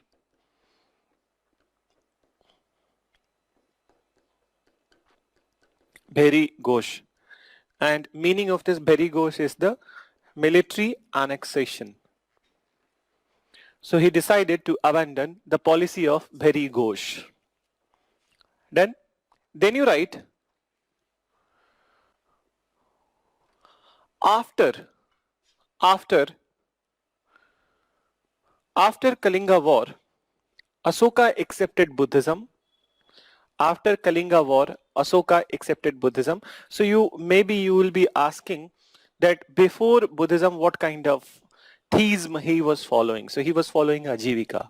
Earlier he was a Ajivika follower, but from here onwards he would be a Buddhist follower. So you mentioned that after the end of Kalinga War, he accepted Buddhism and started policy of Dhamma Ghosh.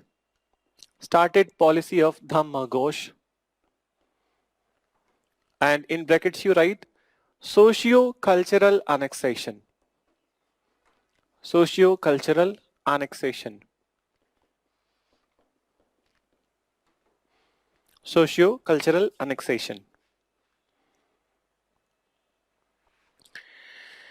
Then listen that what is this? So what is the next thing that he did? So Asoka has accepted Buddhism and then this Dhamma Ghosh policy, socio-cultural annexation, which means that was associated with the Buddhism. So it was associated with the Buddhism. Now listen, one very important event happened during the tenure of the Asoka, that in 250 BC, it was Asoka who convened the most important Buddhist council, that is the third Buddhist council. I'm saying it is the most important Buddhist council. There is a reason behind that. So parts I will discuss in the Buddhism. So you listen, that most important Buddhist council, that was the third Buddhist council, held in 250 BC at Patliputra, the capital of the Magad. So in this Buddhist council, that whatever the developments were there, that we will be mentioning in the Buddhism, but there are some parts which needs to be mentioned. So developments like writing down of the another book of the Buddhism like Abhidhamma Pitak, then there was a reform in the Buddhism itself. But one very important initiative of the Asoka is that he led by example. Then he led by example whereby he sent his own son and daughter Mahendra and Sanghamitra to Sri Lanka for propagation of the Buddhism. And not only he sent that these people, but also many of his ministers, they went into different directions, and in these different directions they propagated Buddhism. So some went to Myanmar, some went to these East Asian countries like Myanmar, Thailand, Malaysia, these all areas. Some went to Central Asia. So this way, in different direction, he sent the Buddhist missions, and that's how Buddhism spread outside India. Now, why I'm calling it as the most important Buddhist council, there is a reason behind that. And you can say that when after that incident has happened, and then when you look back at the Asoka's time retrospectively, so then you will realize that how important this initiative of Asoka was, the propagation of the Buddhism. If Asoka would not have taken this initiative of propagation of Buddhism, maybe today Buddhism must not have been surviving. It is the effort of the Asoka because of which Buddhism is surviving. So whenever we'll be reading the Buddhism, I'll be telling you some facts that over there and some facts at the time of the Harshvardhan. So at the time of the Harshvardhan, that what happened. So let me tell you, first of all, at the time of the Harshvardhan, there was one ruler, ruler of the Bengal, his name was Sasank Goda. Shashank Goda, we'll be writing this part. Please don't write any word. We'll be writing when we'll be reading Harshvardhan, but I'm telling you a little bit early. So this Sasank Goda was the one who cut the original Bodhi tree under which Buddha got the Nirvana.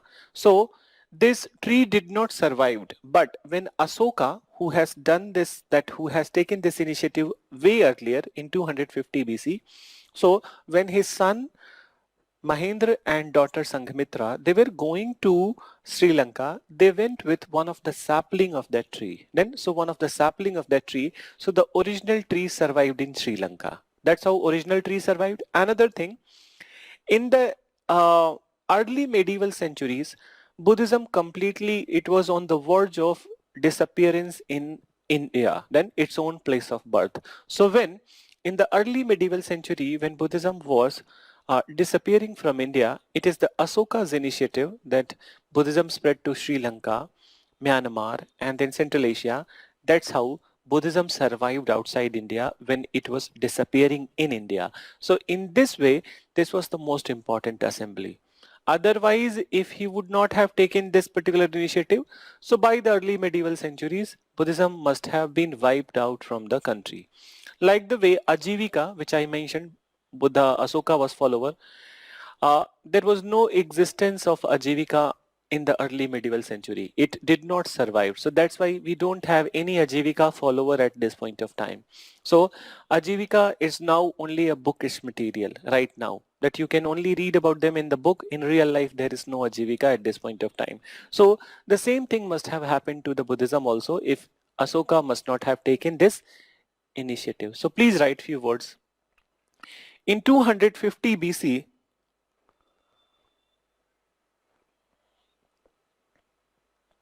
in 250 BC, Asoka convened Third Buddhist Council. In 250 BC, Asoka convened Third Buddhist Council at Patliputra. Third Buddhist Council at Patliputra. Patliputra.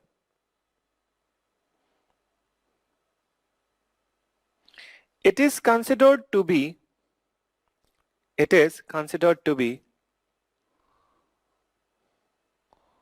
most important Buddhist council. It is considered to be most important Buddhist council because of the developments which happened in this council.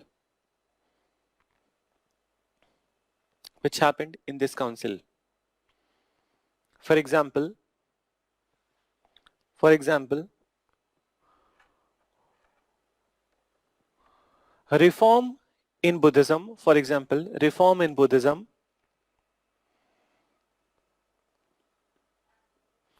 reform in Buddhism, composition of Abhidhamma Pitak,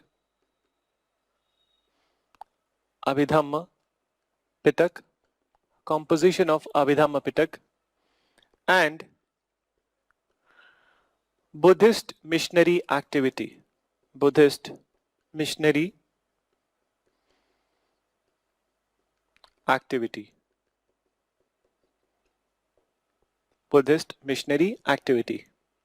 Full stop. Then you write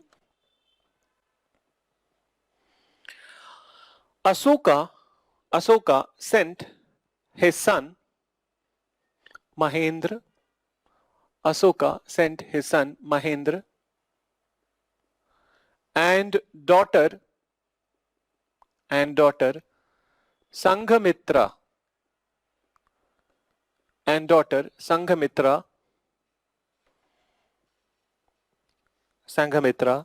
to Sri Lanka, daughter Sanghamitra to Sri Lanka for the propagation of Buddhism.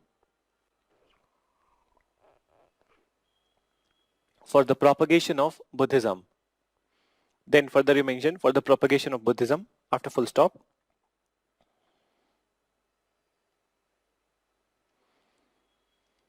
He also sent various Buddhist missions.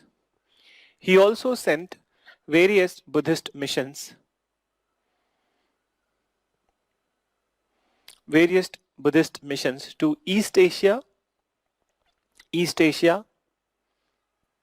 and Central Asia.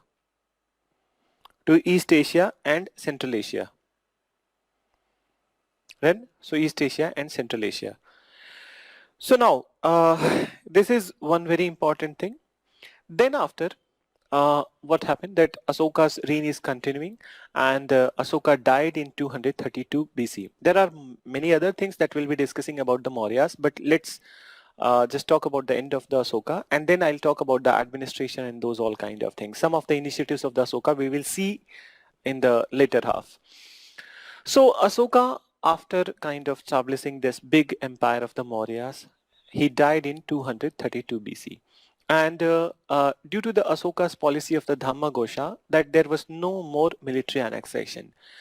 By the time that when Asoka was alive, so he was able to kind of control that manage things very well. He was able to maintain a very strong army. He was able to pay them. He was able to control all the territories. Everything was going fine. But after his death, what happened? That the weak successors of Asoka, they were not able to keep everything at the same place, which was that was done by the Asoka, and slowly this area started to disintegrate. Then so Mughal Empire started, oh, sorry, not Mughal, Maurya Empire started to disintegrate. This is what happens to you when you are a little bit sleepy. So so Maurya Empire started to disintegrate, and this weak rulers, slowly the Maurya Empire, which was covering all over India, it was just confined to the some parts in the northern India, north and eastern India. So slowly it started to disintegrate, and finally in 185 BC, the last ruler of the Mauryas, Brihadrat, he was killed by his own minister, Brahmin minister, Pushyamitra Sunga, and that's how the Maurya dynasty ended. So please write few words, and then we'll look into the administration of the Mauryas. Then, so please write Asoka after establishing a very large Asoka after establishing a very large Maurya Empire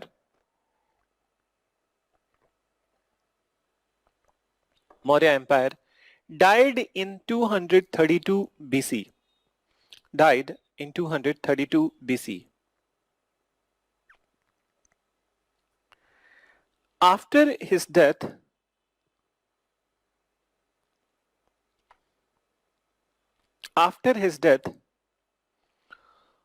Mauryan territory, after his death, Mauryan territory started to disintegrate. Mauryan territory started to disintegrate under the weak successors. Started to disintegrate under the weak successors. Under the weak successors. Then further you mention, the last Maurya ruler, Brihadrat,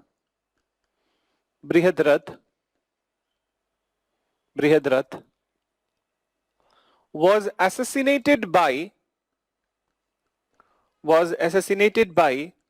one of his minister, Pushyamitra Sunga. One of his minister, Pushyamitra Sunga, in 185 BC. In 185 BC. In 185 BC. So we will be talking about the Sunga dynasty in the post that after this completing this part, that Mauryas. So now we will enter into the other aspects of the Mauryas time, and basically the administration and some of the initiatives of the Mauryas. Then, so let's look at the administration of the Mauryas. So please write this as a heading, administration of Mauryas.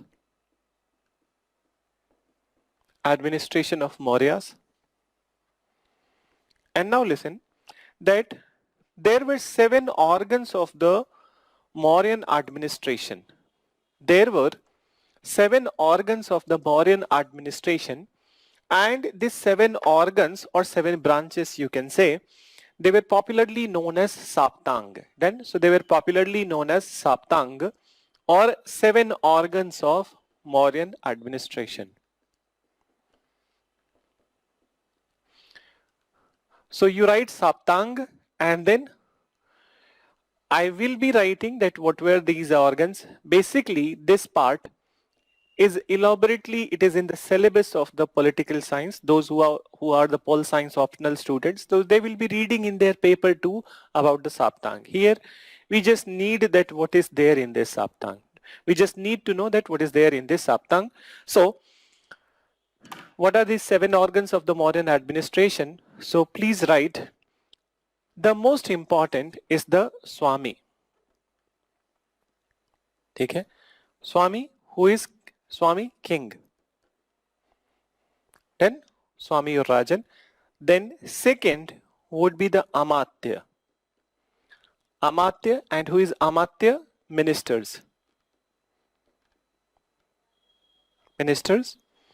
Third is the, so third is the Kos.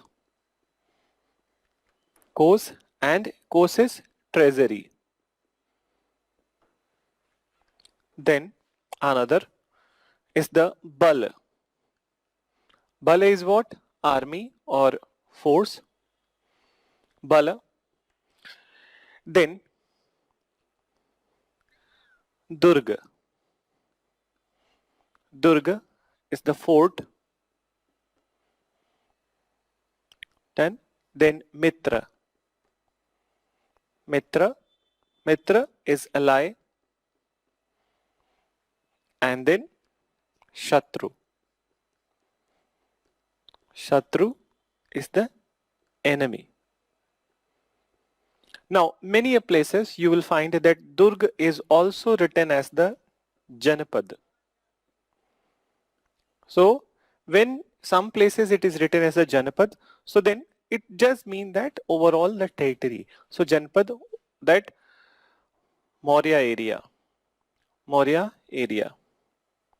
Then, so some places it is written as Janapad, some places Durga, so they mean same. Then, so these are the 7 organs of the modern administration. Swami, Amatya, Kos, Bal, Durga, Mitra, Satru. Then it was a centralized administration, and obviously in centralized administration, king would be the most powerful person. Moreover, that there were so many types of the ministers. So from the prelims exam perspective, many a times, very often, UPSC asks this kind of question that they will give you some keyword and you need to identify that what is the meaning of this keyword. So many of the time, these keywords are related to the important offices, important post. So which kind of post is this? So some important officials during the Maurya period, I'm writing in the administration itself. So you can write a subheading under this, important officials. I hope you have written. Chalo, I will leave it for 1 minute so that somebody has not written, so they may be writing. So important officers, and these all words you need to memorize. So first you write Dhamma Mahamatras. Dhamma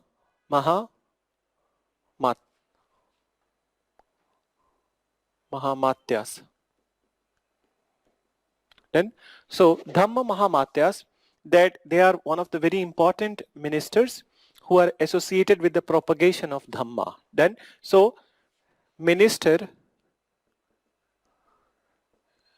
associated with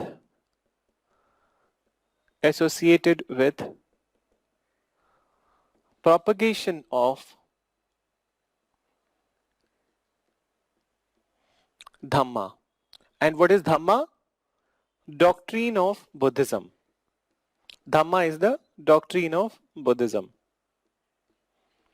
It is also at the same place you can write that not only it is the doctrine of Buddhism, but it also moral ethical code of conduct.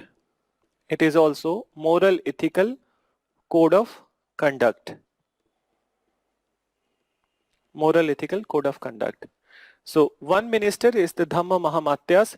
Some places Mahamatras are also written. That's perfectly fine. Mahamatyas or Mahamatras. Then next you write Sulkadhyaksh. Sulkadhyaksh. Then Sulkadhyaksh. And Sulkadhyaksh is the taxman. Okay? So tax collector, or you can write tax collector.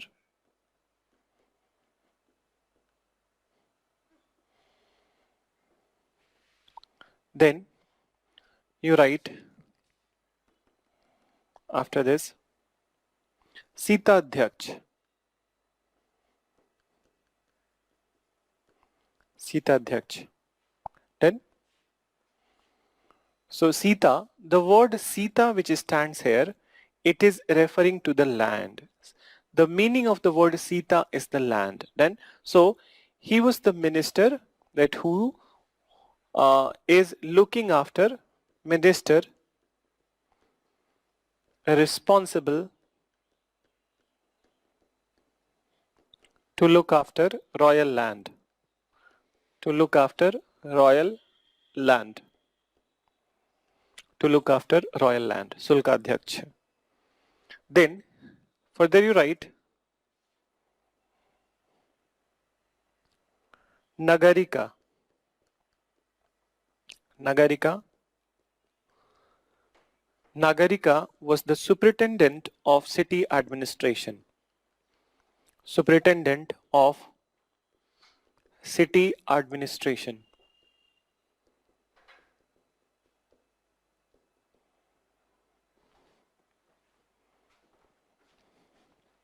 Then superintendent of city administration.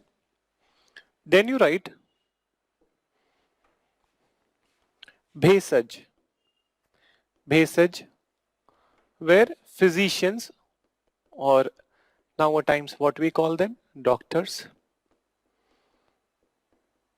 Physicians. Bhesaj, were the doctors.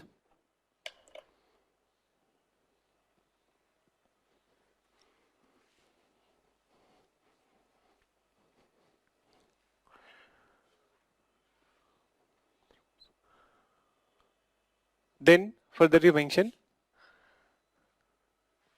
Mauryas also established a very good network of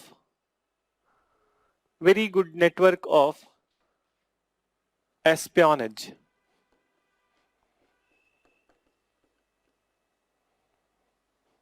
Espionage. Very good network of espionage known as Guptachar Vibhag. Known as Guptachar Vibhag.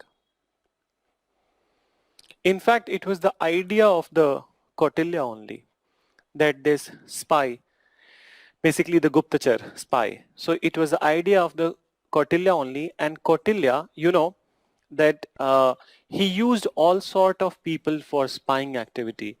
For example, that he not only used the soldiers, common men, then women, prostitutes, but even the small children were the spies of the Kautilya. So even the small children, which you may not believe that they are spy, they are just playing, you feel like they are kids then, but they are the spies of the Kautilya. So this is why that his control on the administration, Maurya's king control on administration was very firm, and till the time of the Asoka, it continued like that way. But after the death of the Asoka, this system of the Guptachar Vibhag started to weaken. Then, so very good system of the espionage, that is the Guptachar Vibhag was there. Now, another thing related to the Maurya administration, that they were not very rigid about that giving the post to the some high class families or high class people, that there was mobility in the society as far as the important positions are concerned, and basically people with the capability, they were given the important positions then. And there are instances also that where women were also appointed at some post then, so women were also appointed at some post. Now another thing related to the Mauryas as far as their rule is concerned, so Mauryas were very much aware about that welfare of the people. They knew that it's the welfare of the people which makes the common public believe in the or have trust in the king. So they also created the public hospitals. Then they also created many irrigation facilities. They digged canals and wells. They digged wells and created canals for the irrigation. Then so these all kind of things they were doing. Moreover, one very unique thing associated with the Ashoka was that in fact, or perhaps Ashoka was the first ruler in India who is known for creating a wildlife sanctuary. See that Ashoka, it is said about the Ashoka that before he was not a Buddhist, so he was very brutal. He was killing that regularly in his kitchen. One such peacock was culled in his kitchen, and then they were there was not a single day that they were not having the non-veg food. But from here onwards, he uh, kind of after following the Buddhism, so he believed that so much of killing of animal, it is very brutal and against the law of the Buddhism. So he followed this non-violent policy towards the animals also then, and as such for the protection of the animals he created wildlife sanctuary then. So was the, you can say he was the father of the wildlife sanctuary in India. So you write, please write that Mauryan rulers, Mauryan rulers, Mauryan rulers were also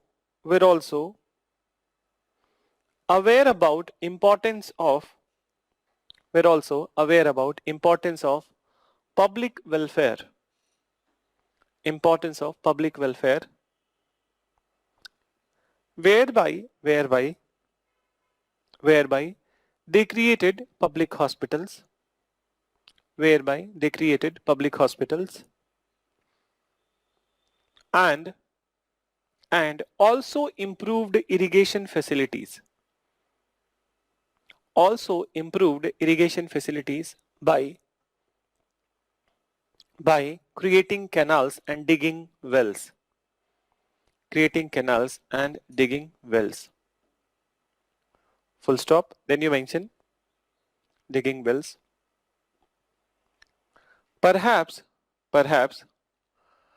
Ashoka was the first ruler.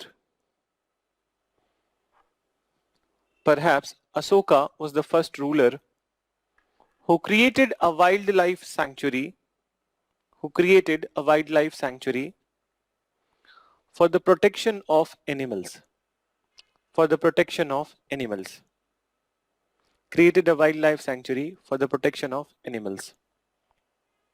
Then, so this is about the administration.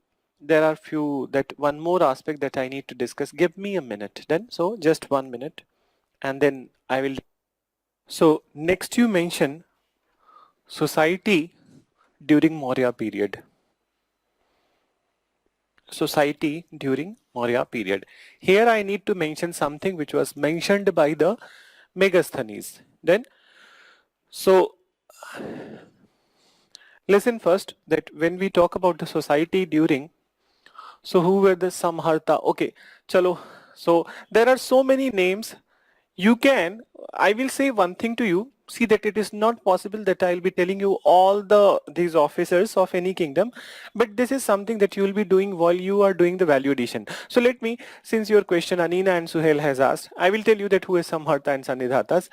So listen, what you do, this NCRT which I have told you, R.A. Sharma, usme ek kaam karna, that in this NCRT, what is there, that suppose that one chapter of the Maurya is there. So at the end of the chapter, what they have done, that they have mentioned these keywords. Then some of these keywords, that Samharta, Sannidhata, these all are there. So in these keywords, they have explained that what is the meaning of these keywords. In each and every chapter, 4-5 are there. So that you jot down or write it in your notes. You will be complete with all the officers who were there in all the other kingdoms also. So that way you can include this part or you can do the value addition in your notes. So let me tell that what is Samharta and Sannidhata. So Samharta and Sannidhata, what they have asked. So Samharta, he is actually Sulkadhyaksh also. Then the difference between the Samharta and Sulkadhyaksh was the chief tax collector and Samharta are the lower level officer, tax collection officers. Then, so when you wrote Sulkadhyaksh, so he was chief tax, or you can write that, you can write chief tax collector, and these are the tax collection officers at lower level. Then, okay? So the rank of the Sulkadhyaksh is the highest, and they are the other officers. Sannidhata is the chief treasurer. Chief treasurer. Okay, so he is chief treasurer and Samharta is the tax collection officers. But you know that how we can maintain difference between the Sulkadhyaksh and then also this Samharta. See that we have tax collection authority through the UPSC civil services examination also, and through uh, that CGL, SSC CGL level also. So the one who are getting selected from the CGL, they are grade B officers and grade A officers like IRS and IRS only. So IRS, so Indian Revenue Services officers, they are the grade A officers. So Sulkadhyaksh would be the grade A and these would be the grade B. So what I was saying, society. So now society, when we talk about the society during the Maurya period, so first of all, there is a one insight which has been provided by the Megasthenes itself. Megasthenes in his book Indica, he wrote that there were seven castes were existing at the time of the Mauryas. But when you look at the caste that Megasthenes has mentioned, it seems that he was confused between the profession and caste, and what he did that in his confusion that he mentioned the profession as the caste. He was not right, but he was confused then, so he mentioned this. So he was confused between the profession and caste, but on the other hand that caste system was very much there, and but caste rigidities were not there then. So caste rigidities were not as such then. So caste rigidities were not as such, and as I said to you that mobility was there in the society. If you have capacity and capability, you can rise to an important position.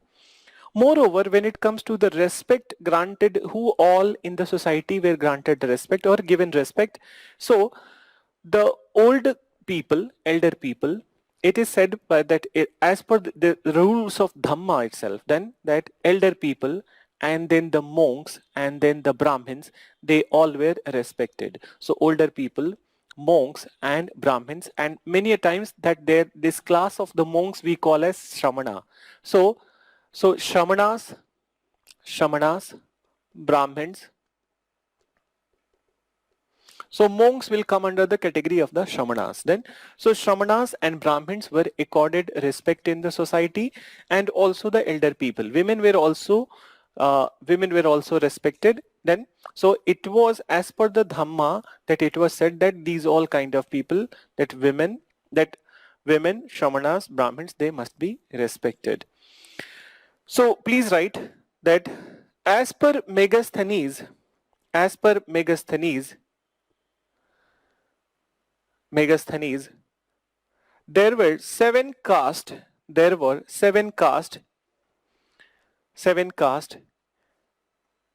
in the Maurya's time. In Maurya's time. Then in Maurya's time, which are, so you write one by one, which are, so though you don't need to remember this list, but since my job is that completing this part, so I'm writing this one, but if you don't remember, it has never been asked in UPSC that what all things they have mentioned, he has mentioned what all professions or caste he has mentioned. You only remember that he mentioned seven caste. Then, so you write that seven castes were counselors, priest, Shramana, herdsman, peasant, philosophers,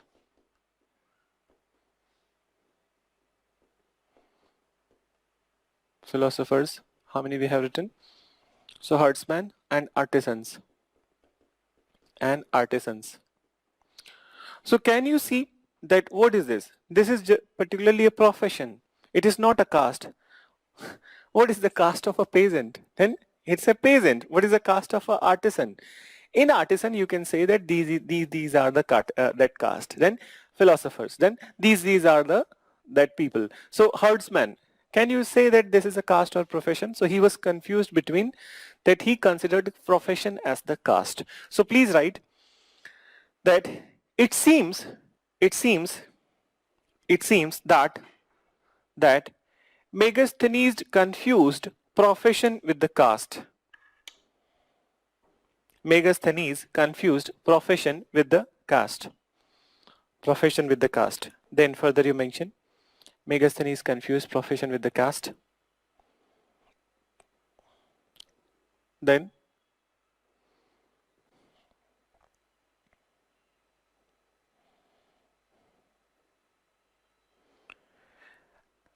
change paragraph and then you mention there was mobility in the society.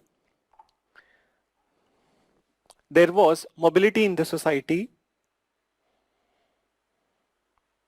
Mobility in the society and people can rose to important positions. People can rose to important positions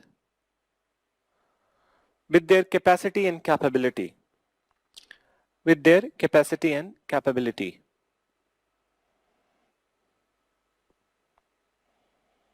Then further you mention religious toleration and accommodation. Religious toleration and accommodation was also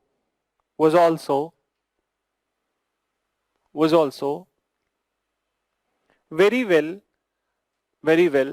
was also very well there in Maurya time. Was also very well there in Maurya time.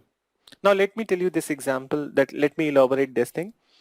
You see, at the same point of time, Sramanas are associated, that Sramanas are the monks of the Ajivika, Jainism and Buddhism. Then, so on one hand Sramanas are there, on one hand Hindu priest is there. All of them are accorded respect. So it means that there was a religious toleration and then also the coexistence concept is very much there. So religious tolerance was there. Then you write that generally Shramana and Brahmins were accorded high respect.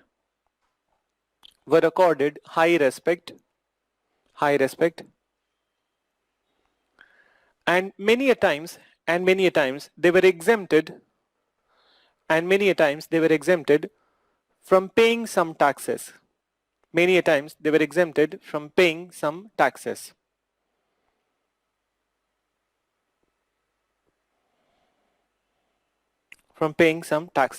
Then you write, women and elders were also respected in the society.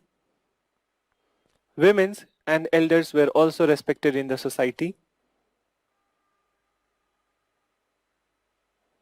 Were also respected in the society.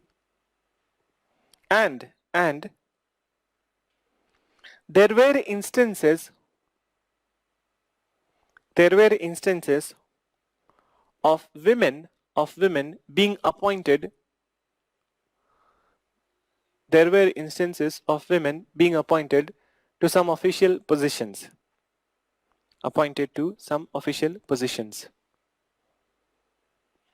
Being appointed to some official positions. So this is all about the society during the Maurya period. And there are some more aspects of the Maurya. Listen to me, that there are architectural aspect associated with the Mauryas, where I will be talking about that some more initiatives of the Asoka. Then so some more architectural initiatives at the time of the Asoka and also all the other Mauryas. So that part we will be covering in the very first class of the architecture and sculpture in art and culture. Then, so there I will cover that part, and moreover, the Shramana which I have mentioned, I will further elaborate this Shramana in the art and culture. Then, so and many times UPSC have asked, for example, this year only, that again the Shramana was asked in the prelims paper. Then and then last time it was in 2016, so 2016, then in 2020 they have asked, so it's a very important word. So I will be further talking about the Shramanas over there in that chapter. Then so now we are done with the some major parts of the Mauryas. Some part which is remaining, it will be in art and culture. So next topic which I'm going to take, and I don't think that, no, in this week, so tomorrow I don't have class in your batch. So next week I'll be starting with the post-Maurya period. And then also after completing the post-Maurya, we'll start with the Gupta. So post-Maurya and Gupta would be the topic for the next class. And I'm winding up the class here today. So thank you for today. Meet you next week.